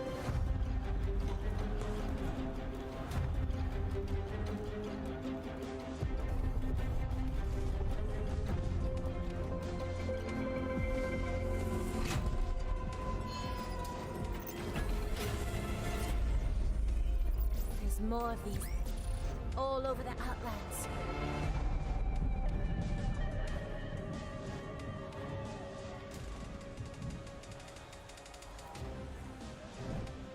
Always exciting to see what they can do back at Respawn. Very, very happy to be here with all of you. And you know why I make this moment special? Because I don't know if we'll come back before we have crowned our Split 2 playoffs winners here in the Copper Box Arena in London, in the crowd. Let's get hyped. Let's make a little bit of noise. We might just have ourselves a winner here of Split 2 playoffs. And of course, to call the action, let's set it up to Onset and Gasket. There's a magic word you said then, Ray, that I think is applicable. Might. We might have a winner. We could have a winner. It is possible that we could be crowning a champion in this next game. But if we know anything, Dan, and we've watched enough Apex Legends and Matchpoint, is that when you just about think that maybe we're about to go over that edge and crown someone a champion, we go again. Well, all I'll say is all the international teams aside from North America, you need to make your money count now, because we have 5 North American teams on Matchpoint going into Match 7. And they are all looking hot, fresh, and ready to lift a trophy. So APAC North, EMEA, we need to see you step up here and now. 5 teams. Storm Point. 5 teams now on match point for Dark Zero and TSM. All of a sudden, it became a little bit tougher. FaZe with a win in the last game. Match point. Oxygen from TSM big split. Ooh, purple backpack. Exit. Much to the sadness of TSM fans, in that last game, hit match point. 5 teams are there. If it's not done here, Dan, everyone else is so close that surely, maybe, possibly, perhaps. Shoulda, woulda, coulda. Of course, APAC South in this lobby as well, with the ability to get onto match point and stop one of these North American giants from winning this tournament. I know that Genome will say Dark Zero still are, but they were playing in the North American Pro League. We have Pioneers on 47, Alliance on 43, and Moist Esports on 42. Those are the 3 teams that have looked solid so far and maybe could find a victory here to keep this rolling into match number 8. But of course, we move over to Storm Point, a very different map. Oh my goodness. And it means very different early fights. If you're wondering why I'm getting, shall we say, a little bit carried away just out of nowhere, we could potentially be going towards a barometer zone here, and Oxygen Esports, dark horses in this tournament, might be very, very happy, but while this contest continues in front of us, Pulverex do get that first knock. It's tough for Hand as they unfortunately are in a contest yet again. Pulverex 27 points away from match point. And you are completely right, when we do see where this circle is pulling, It's going to be a little bit further south. It's going to go down towards Barometer. And we've already seen how successful Oxygen Esports have been throughout this tournament when they have zones pulled towards them. Remember, they came top 3 when we had a Barometer-ish zone just earlier on in this grand final. But throughout this tournament alone, they've had 3 Storm Point victories. It's a far better map for them than World's Edge. But we have to talk about pressure. The other squads that we have who are on match point have maybe been here, done that, they've been on the main stage. This is uncharted territory for Oxygen Esports. Speaking of Arcade in the back, when we're talking about Barometer zones, and we're talking about Oxygen, he's saying you can almost guarantee if it does go their way, it's a top 3. Just because they have that extreme height to play off the back of. And then late on, they can try and take some roofs, and they can really cause some problems for the teams who are approaching them from all different angles. But we'll have to see where that zone does end up going. For Dark Zero, it's about getting to zone. And for Pulverex, it's about surviving here. As Geo come and join them and Blackhand inside a Stormcatcher, where we're seeing a little bit of a fight continue. We have to remember at Split 1 playoffs, it was Storm Point where TSM were able to close it out. But another reminder, XSET were our best performing Storm Point team in North America during regular season. It's all there for some of our top American teams here. But it's about whether you can get it done when the pressure is on your shoulders. Everyone now making their rotations down towards the Barometer area. As FaZe have lost 2. FaZe who are on match point, and I was about to say, have a ring console, where they drop over at Launchpad, now find themselves with a completely different game plan, which is Frex stay alive, run away, and maybe see if you can get some teammates back in. Pioneers trying to hold these eggs at the moment. Massive fight for Pioneers. 2 points off match point. All they'd have to do is win this engagement, and then they can start trying to play spoiler for the rest of the lobby. But they're being very cautious, because when you are so close, when you're only a couple of points away from match point, you don't want to take too big a risk, because you might miss your opportunity to get to match point. And once they do get to 50, it's about hoping, it's about praying that one of those 5 teams do not win it here and now. 100 Thieves is the team on the other side of this, and they've backed off for now, so Pioneers will be safe. They also have the Catalyst Pioneers to reinforce those doors, control those doors, and make 100 Thieves push even more difficult. So 100 Thieves having trying to make that rotate, well, they're quite simply been beaten there. FaZe still as a solo, trying to creep back up to zone. Frex may be thinking that there might have been an opportunity to third party there, having seen and heard that fight start to break out, but 100 Thieves are going to have to replan what they want to do here. We're going down towards Barometer, as we had mentioned earlier, and we have 3 of our top 5 teams already at Barometer. And the scary thing about this circle is there is so much unplayable space. I'm talking just open terrain where you are vulnerable. But one of our match point teams, FaZe, are now down to just 1. Frex is going to have to try and pull off what would be one of the most spectacular games of his life if FaZe were to win it here. KCP still under pressure, still need the points. Haven't managed to get any quite yet. Riddle fighting against NRG in the feed as well. Sweet is going to be knocked, but for Pioneers, the story is, like you say, a couple of points, 1 team wipe, and they will be on match point and then hunting down those 5 other teams who are already there ahead of them.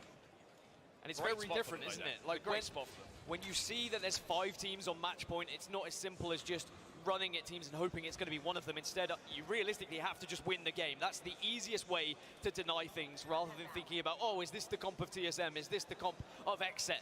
Just focus, get to 50, and then think about winning the game. Effect has just gone down in the kill feed as well. Alliance have lost 1. It's Gabari Otazan who are going to be above them and trying to push their advantage here. Now what do Alliance do? Do they try and escape? Are you going to be able to? That's Oh my god. Tee them up, but can you knock them down? Punted them down. Do the work for them. They will get the finish here, as Effect is finishing. Oh my word. Justner's coming after you, buddy. He's on the hunt. Well, Geo know just how important every kill point could be in trying to catch up these front runners. Alliance eliminated, and they still are not on match point. Remember, Alliance have always made match point and lands, but it's in and right here. Historically quite late. It's usually when we see a team win the game is when Alliance get there. The story just repeating itself, right? We were saying the important thing for Alliance Right here in this circle. It's games 1, 2, 3. That's where you need to be within reaching distance and convert onto a match point. Alliance, like you say, always on match point, but so late that they can't really make the most of it. And it's exactly the same here, 43 points for them. I think it just kind of indicates how tough this lobby is to get any points. So Alliance will have to hope that this not only goes to a match 8, but they would need it to go to a match 9, as Riddle Order also eliminated in the kill feed. But look at the amount of teams that have already found their way to Barometer, and it is going to continue to pull towards Barometer as well. It's not going to be in that open terrain I was talking about.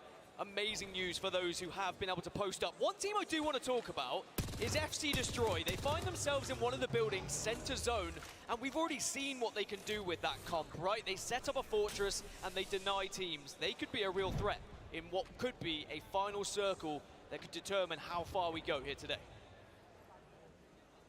Give you an update on TSM's position as well. They're holding the egg building is just outside of the exit to Jurassic Park, which is going to be close to where that zone is going to be pulling. If we do see it pull maybe out towards that island, TSM could have a pretty good walk in with everyone else having to leave Barometer. But I think you're right, Dan. I think it might look like it's going to be pulling to where FC Destroy are. Dark Zero inside of Barometer right now, but very much with a lot of teams to go through to even get near that zone. Both Dark Zero and Oxygen don't know where this next circle's going at the moment, so it's just a waiting game. It's being patient for the next minute and 34. Let round 2 close, and then you're going to have to start to plan your next move.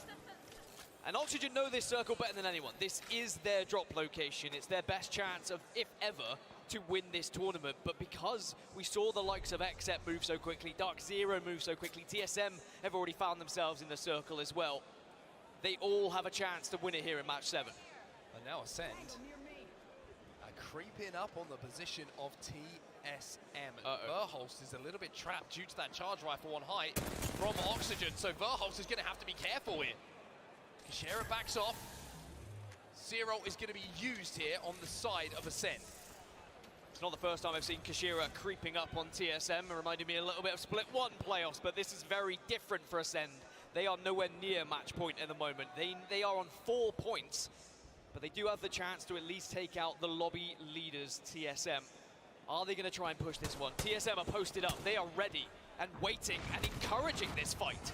I mean, the difficulty here for Ascend is the fact that TSM's comp gives them so much value in team fights. You hit the CQ, you've got the black hole, you've got the ability to use that Dark Veil, and I think Ascend smartly have decided, you know what, this isn't a fight we can win in this position. So Ascend will back off, sensibly, but it has not been the same story for the EMEA Giants. Just the 4 points and a long way to go to match point, especially when 5 teams from North America are already on that threshold. So TSM will just hold this for now, and they're going to be comfortable for quite some time. The action is probably going to unfold on either the southeast or southwest of this zone, as Frex is still on his journey, everyone. Still trying to toss that ring into some lava and hope that he can pull off a madness. Imagine? Just saying, snipe down on phony. If Frex wins this, you're going to have to give him a bigger cut of the earnings. Dark Zero still in that building we were talking about, and we saw them in quite some time ago, just inside a Barometer, down on the south side. Fnatic very close to them as well. Pioneers still in the egg buildings that we saw them in, but they're going to have to move as well. Elsewhere, Pulverex over at Launchpad at the moment. They've just hit the ring console. They're going to be arriving extremely late. They are deep into zone. Just to give you an idea of where Dark Zero are and how far they have to move, they just have to shift slightly west, and then they would be in the next circle. But where they are currently, that building is not in. Now, this is starting to get a little bit difficult for some of these squads who are piling on these buildings. Dark Zero will be happy for the next 20 seconds, but as soon as this closes, they will get info of, okay, we need to plan another move in deeper to Barometer. Dark Zero going to be safe for now. Geo on our screens. Working their way in and around Jurassic for now, but I think the interesting thing to keep our eyes on right now is what's happening at the south side of this zone. Pioneers, we mentioned, right? They only need a few points. They need 3 in order to go on to match point. LG are having a poke and a prod and a look, and behind LG is 100 Thieves. 100 Thieves get any damage and fighting breaks out, then Pioneers might make the call here to make their move.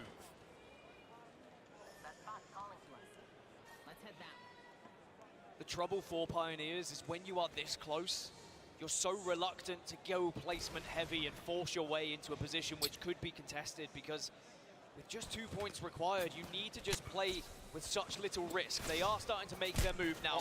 They are being tagged up, but they should be safe under the bridge for now. But in 1 minute 30, they have to keep going. And as they approach the zone, that's where Exit are. That's where Fnatic are. That's where Oxygen are. That's where everyone is right now. I have no choice, though. This is the only problem, right? I mean, the decision had to be made. Do we try and maybe look for a third-party opportunity? Do we try and rotate in towards zone? And using that Dark Veil, they have just about Nasky 1 HP survived.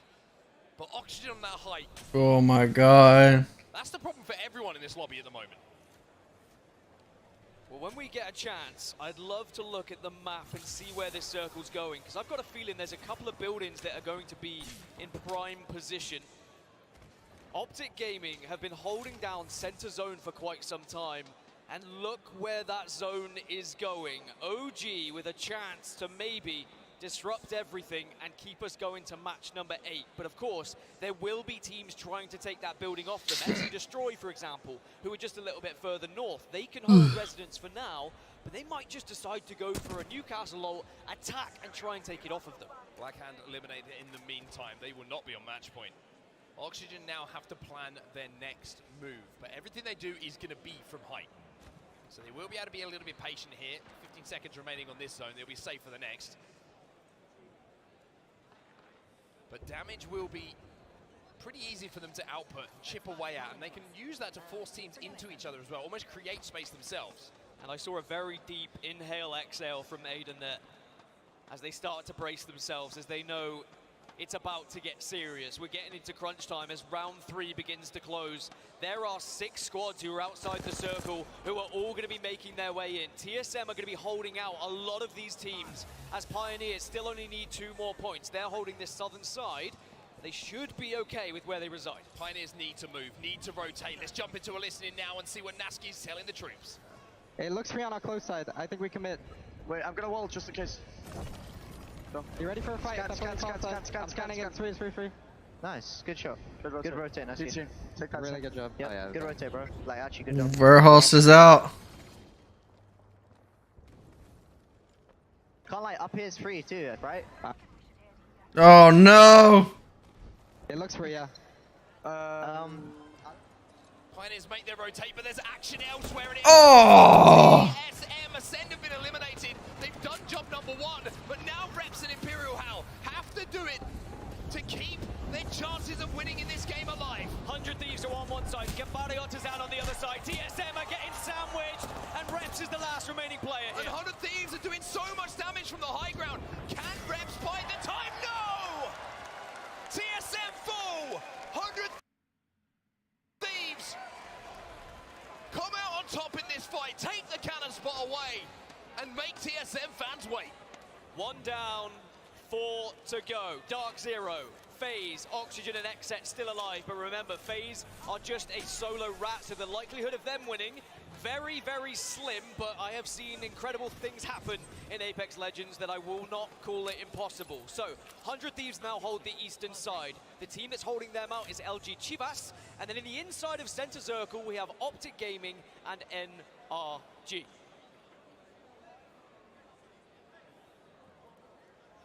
Don't want to sound crazy, but Frex kind of has that side of zone to himself on FaZe. Just saying.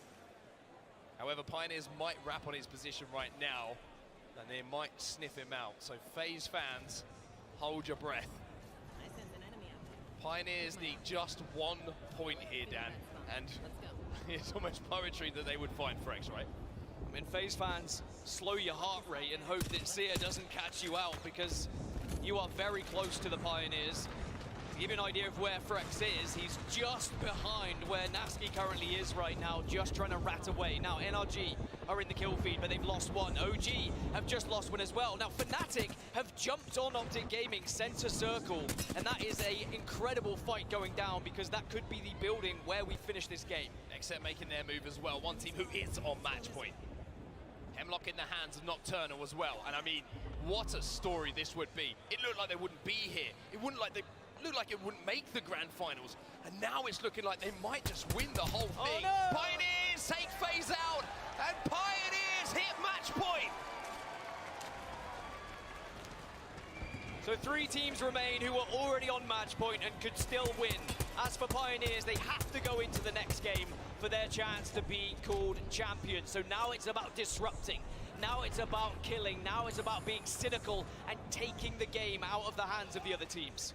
Oxygen are inside of the building, inside a zone, sharing it with Optic Gaming.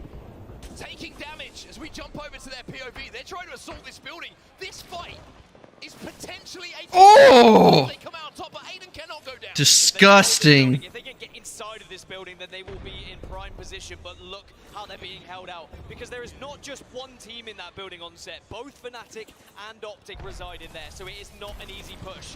Nocturnal Oh! as well, having a smoke, having to use all the utility in the world. Sykes is gonna peek. Sykes is gonna fry. Jaguares is taken down from LG.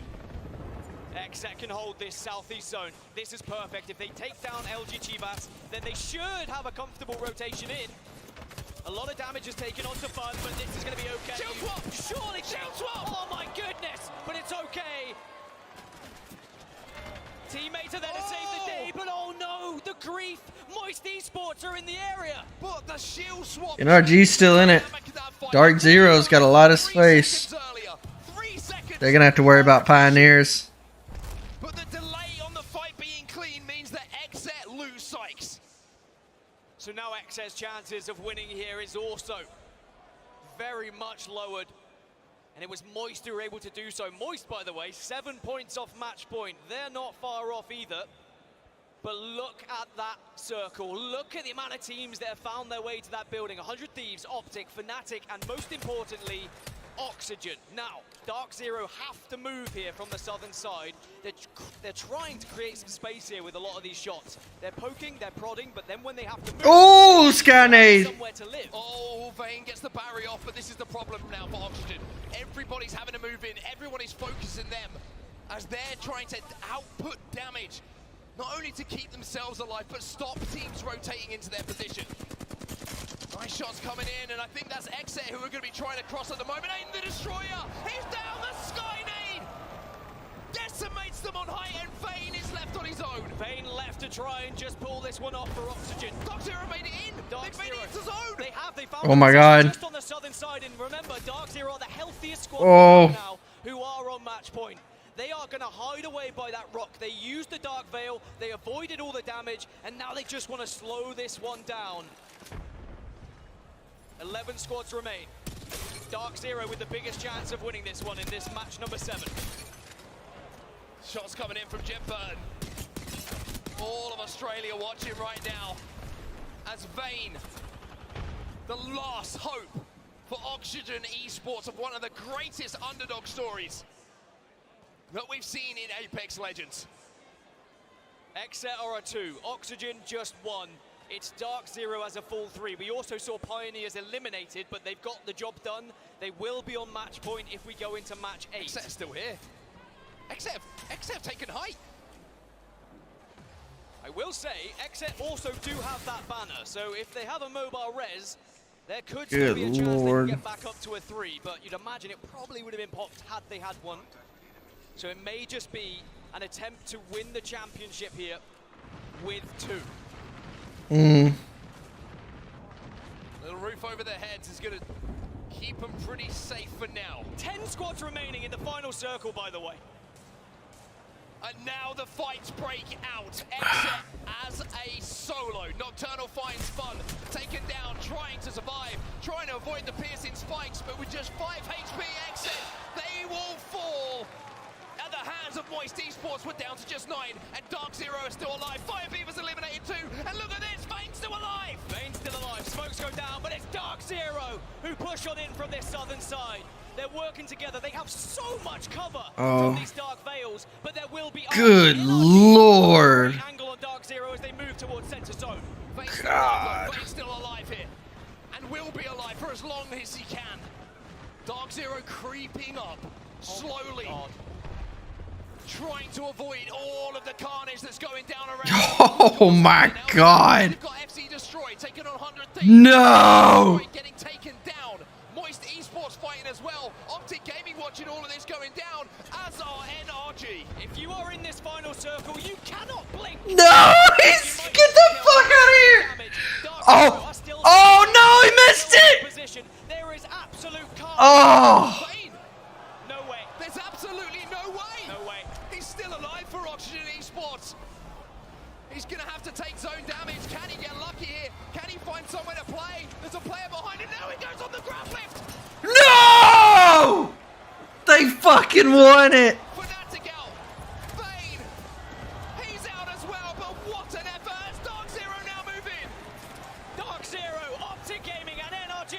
But Dark Zero are losing. They're taking damage, but no. Here comes Zero. Zero. The captain. The IGL to send it back down under. Yo, that solo was going ham. Man was dipping and dodging and diving. Dark Zero are your champions of the ALGS Split 2 playoffs.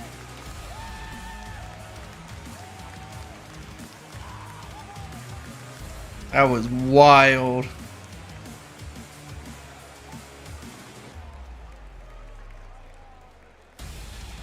They've only gone and done it again. What an intense and incredible final circle we just witnessed. We had 10 squads going into that circle. I'm not even sure half the teams knew what to look at throughout. It was about trying to survive for so many of the teams, but for Dark Zero, they had a plan from the very beginning. It was push from the south, it was hold center zone, it was use the Dark Veils, but it was the team shot. It was the prioritization of every single kill as they all stayed alive and made sure that damage was done. And that young man on the right of your screen, Zainu, picked up his first ever LAN and his first ever championship as well. But I gotta say, Dan, for as well as Jen Burton played, for as well as Zainu contributed to that endgame, the IGLing and clutch factor of Zero in that final game is indisputable.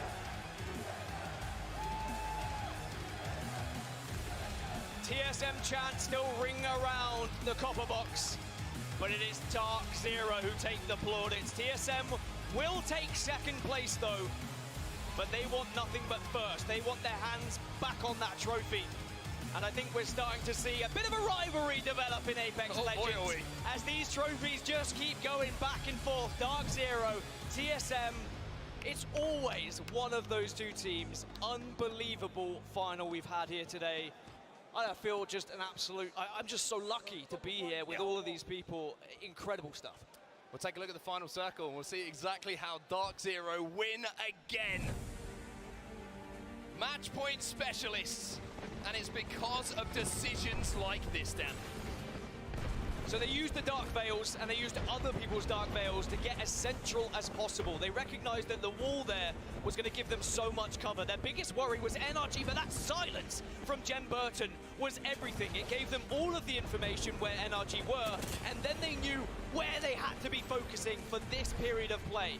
As soon as they've been able to get enough damage or watch them leave, they could then start to think about who would be arriving next. But look at how they just hold so much space here. They hold the space, but it's the fact they don't show presence for as long as they can. No one is firing a bullet until they have to. And as the carnage unfolds in front of them, they are covered. Almost like a security blanket by the Dark Veil. 3 squads remaining. Then the carnage starts to take part. And this was when I was worried. I thought maybe they'd taken too much damage because Jen went down so low, but then Jen threw himself 4 kills into this final zone, and Zero, with a slither of health, made sure he got the job done. And you saw the reaction. You saw what it meant to Dark Zero taking home this trophy. And you mentioned it on set. Zainu, on his debut at LAN, is a champion on the international stage. 1 kill for Zero. But what a kill it was. It's a championship winning kill. But my God, Dark Zero in that endgame. That's how you win tournaments. It's being cool under pressure. there's your final scores from match 7. 18 points the total, but let's be honest, who cares? They won. Simple as that, really. It was Optic Gaming who came in second place, who were having that fight, and it was NRG at the end in that final circle. So close to going to match 8 there, but it was Dark Zero clutching up. But the points are, of course, important because it will find out who finishes first, second, third. As I mentioned, TSM will finish in second place and still take home an incredible amount. 300,000, 160,000, Oh, yes. and 105. Started to believe because there was the visual clutter. He gets up on the balloon and somehow stays alive, finds a grab lift, somehow stays alive. These are your final standings though. Dark Zero at the top of the pile. TSM cannot go back to back, but come in second place with an incredible showing. But it's Oxygen in third, which I think is the most impressive outside of course, the win for Dark Zero. And we were lucky enough to speak to some of the Dark Zero fans and of course, Dark Zero parents yesterday. And you can see what it means to them and the emotion on their faces to see their sons take a victory here in London. It sets us up perfectly for a World Championship, doesn't it, Onset? Because we had TSM win split 1, Dark Zero win split 2. I'd like to take a bet on who you think might win those World Championships. Well, we've got one more thing to do here, Dan, before we, of course, end the tournament. And that is, of course, crown a champion. It is, of course, time for us. We're done. Good job, by the way. To send it down to Blaze, because Dark Zero, they've got a trophy to pick up. Thank you so much, Mark. Fans all around the world, give it up for your champions, Zero, Jin Burton, and Zainu, as Dark Zero are your Split 2 playoff champions.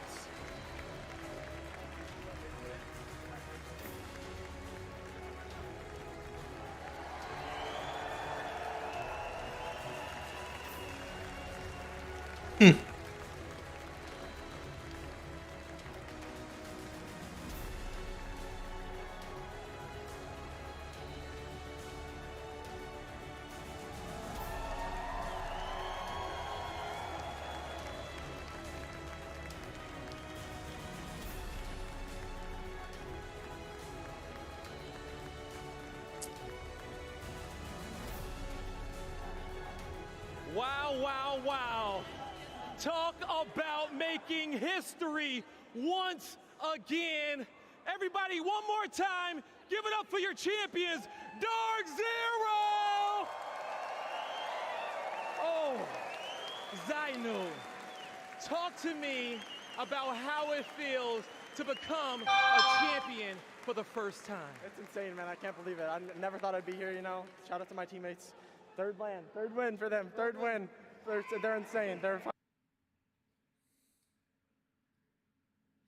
What was it like having to be in that lobby? It was absolute chaos in that final circle, but now you become a champion once again with your family in a crowd. Yeah, it feels great to be the best again in the world. And big shout out to my parents. I had to, my brother's here, my dad's here, and my mom is here, so I had to win this one for the family. And I know the family is so proud. I'm gonna move on here down the line because I gotta talk to the 3-time champ Zero. And in this moment, I would like to let everyone know around the world that Zero is your MVP.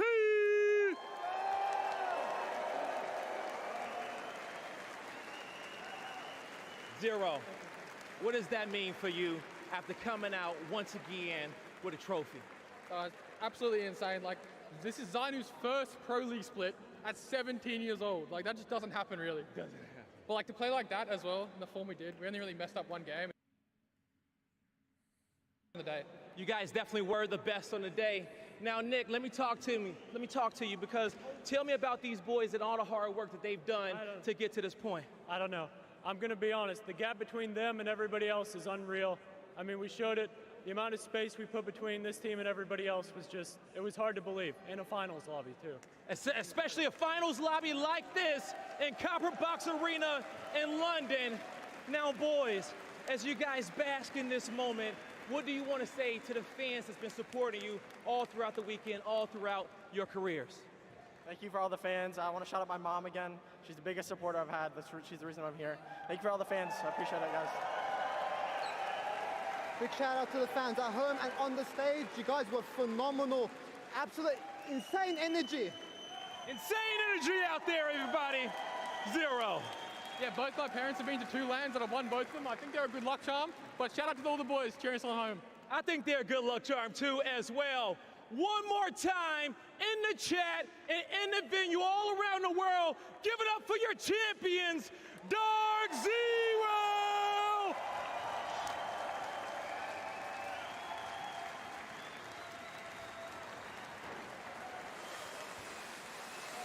They do it once when we come back after 900 and something odd days in Sweden.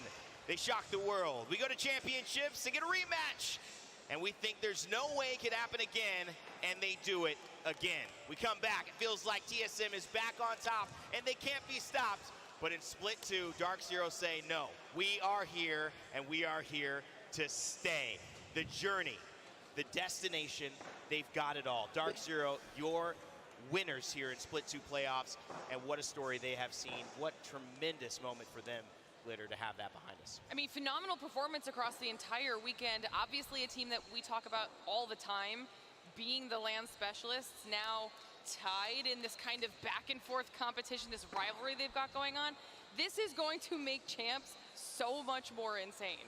Yeah, and it was a chance.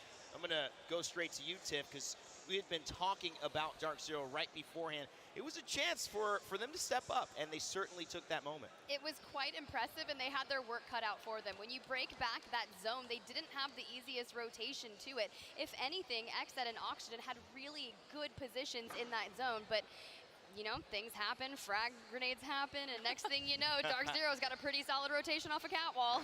And Dia, you are such an analyst of this game. Can you even put into stats or words the poise, the effectiveness that Dark Zero somehow keep pulling out in the biggest moments in the world for Apex? I think it's very difficult, but statistics, as you say, do help, and it helps to put it in contrast to every other game in the world. I mean, if you're playing one team versus one team, right, it's normal that you'll have around a 50% win rate if all things are even. As we introduce more squads, as we get into a battle royale with 20 teams, I mean, you guys at home, go check your win rate. It's available on your stats page, and it's going to be incredibly low because that's what a battle royale means. And now we have a team that has a 75% win rate against the best teams in the world in the hardest format in the world. Unbelievable. What? 3 of 4 of our lands, they have won that we have had since we have been back from the times of closure in the pandemic. It's just hard to put into words. And now they are clearly the land favorites. They're clearly the best in the world. And I want to get to you, Sabs, to walk us through how they won that final circle, because it was not easy. We thought, you know, Vayne was going to be landing on palm trees, and there was 2 other teams that could have won. But walk us through how Dark Zero made it happen. You know, I think when Vayne went in the air, I was pretty sure he's gonna grief Dark Zero. They're gonna, you know, they're gonna get a knock. Because of that, they're gonna lose. But, you know, they did their best. Then they just walked through. They walked so easily. They showed how easy it is to win. Yeah, I think one of the things that we did notice here in the end was the fact that the positioning that Dark Zero was able to hold here kept themselves in the right spot for the right amount of time. We talked about those catwalls going up and how important this zoning off this area was for them here, Tiff. This was so perfectly played. They had the God spot for a decent chunk of time and then just played the end to perfection. Yeah, something that was really impressive is the piercing spikes location. As he backs away to heal, he immediately throws out the piercing spikes to Disgusting. land on that supply bin, which means, like, you know, you have to dump a whole clip into it to destroy, but you're able to buy yourself just a little bit more time. And yeah, the grav flip that was thrown down previously, we saw Vayne try to fly into the palm tree, but it was so impressive because Jen Burton falls, there's a black hole, but the hipfire accuracy on the Prowler and how much damage it can do, we have seen hundreds of damage done in a final circle with just 1 clip on the Prowler. Catalyst walls have also, as we illustrated, been very important. And while it's easy to look at that circle, They win look at the 9 last cat wall that games. goes down from an enemy team that separates them. Their first was also a stroke of genius, removing them from the line of sight of every other team in the lobby, while simultaneously for the one team on height saying, yes, you can peek down at us, but you have to take this really terrible position in order to do so. So they force this other team to come forward, absorb pressure from the rest of the lobby, and then are able to sit back and relax as more Catalyst walls go down.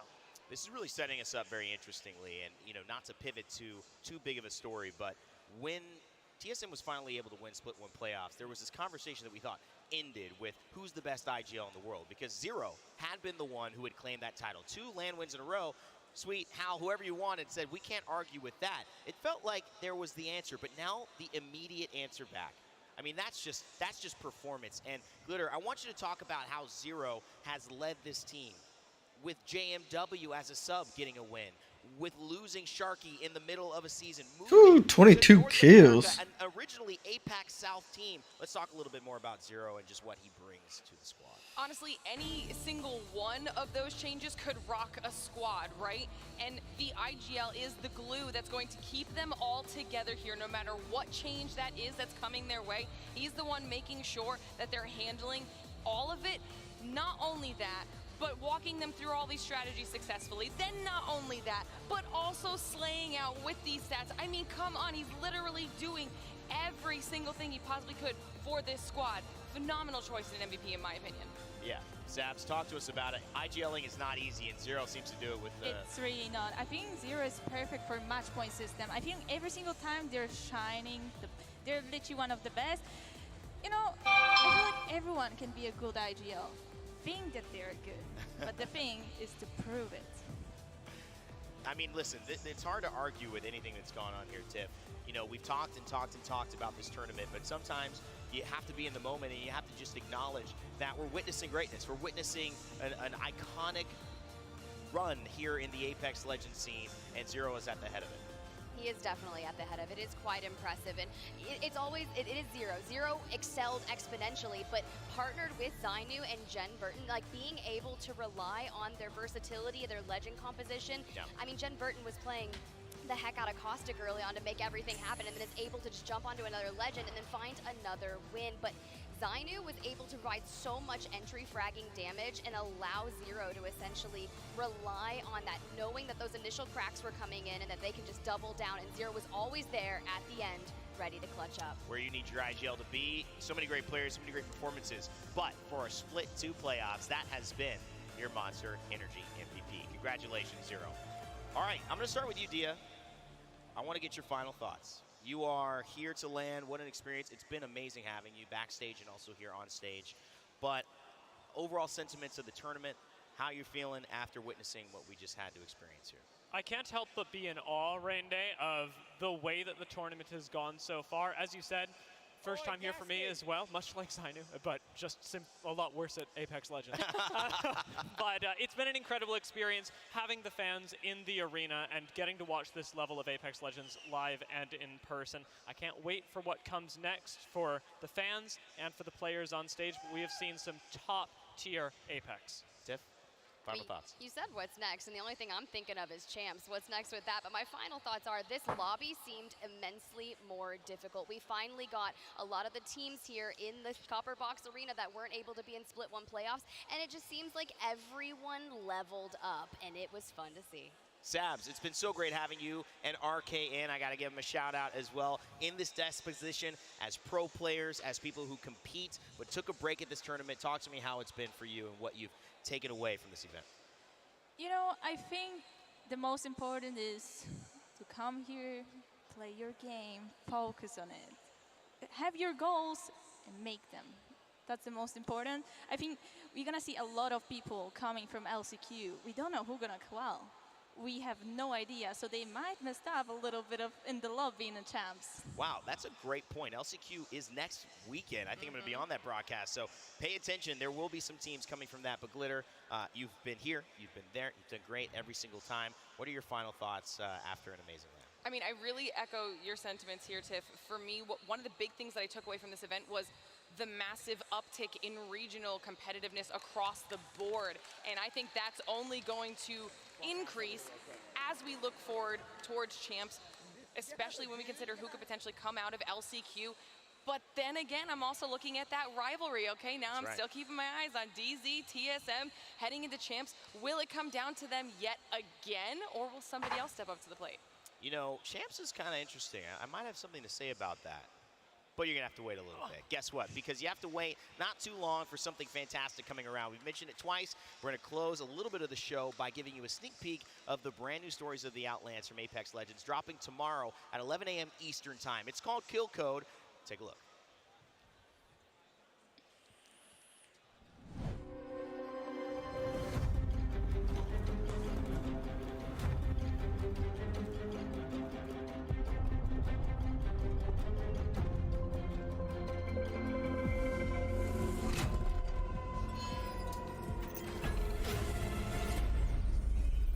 There's more of these all over the Outlands.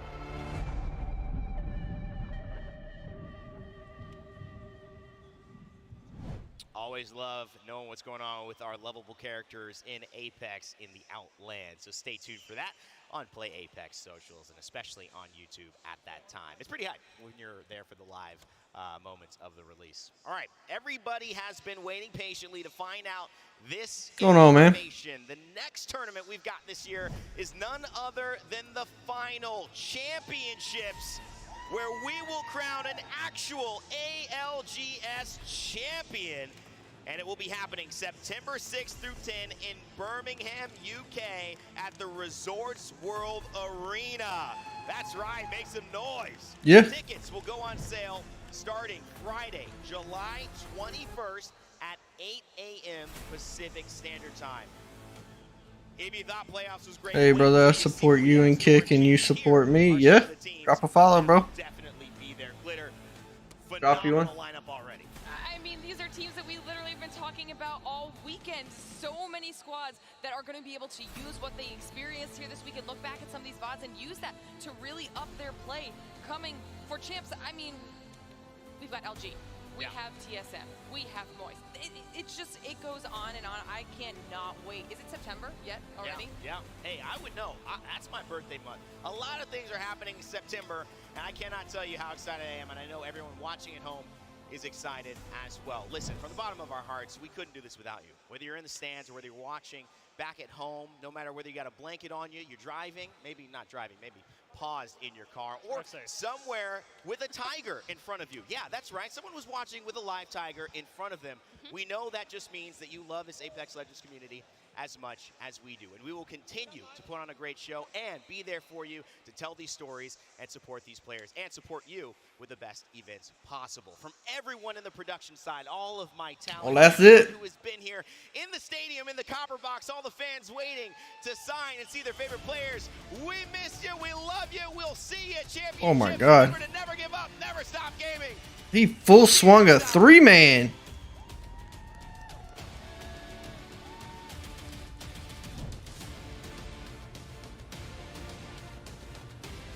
London, are you ready?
FaZe just cleaned that shit up.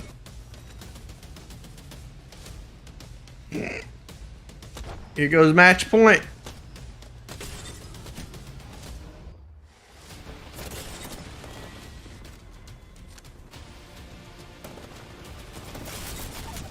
Two burst from the Prowler. Done.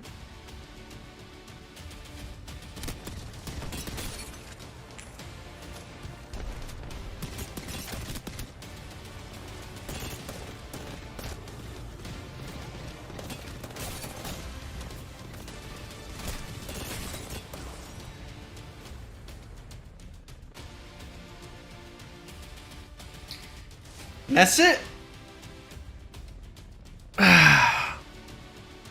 All right. I will be back, possibly to play some Apex. But for now,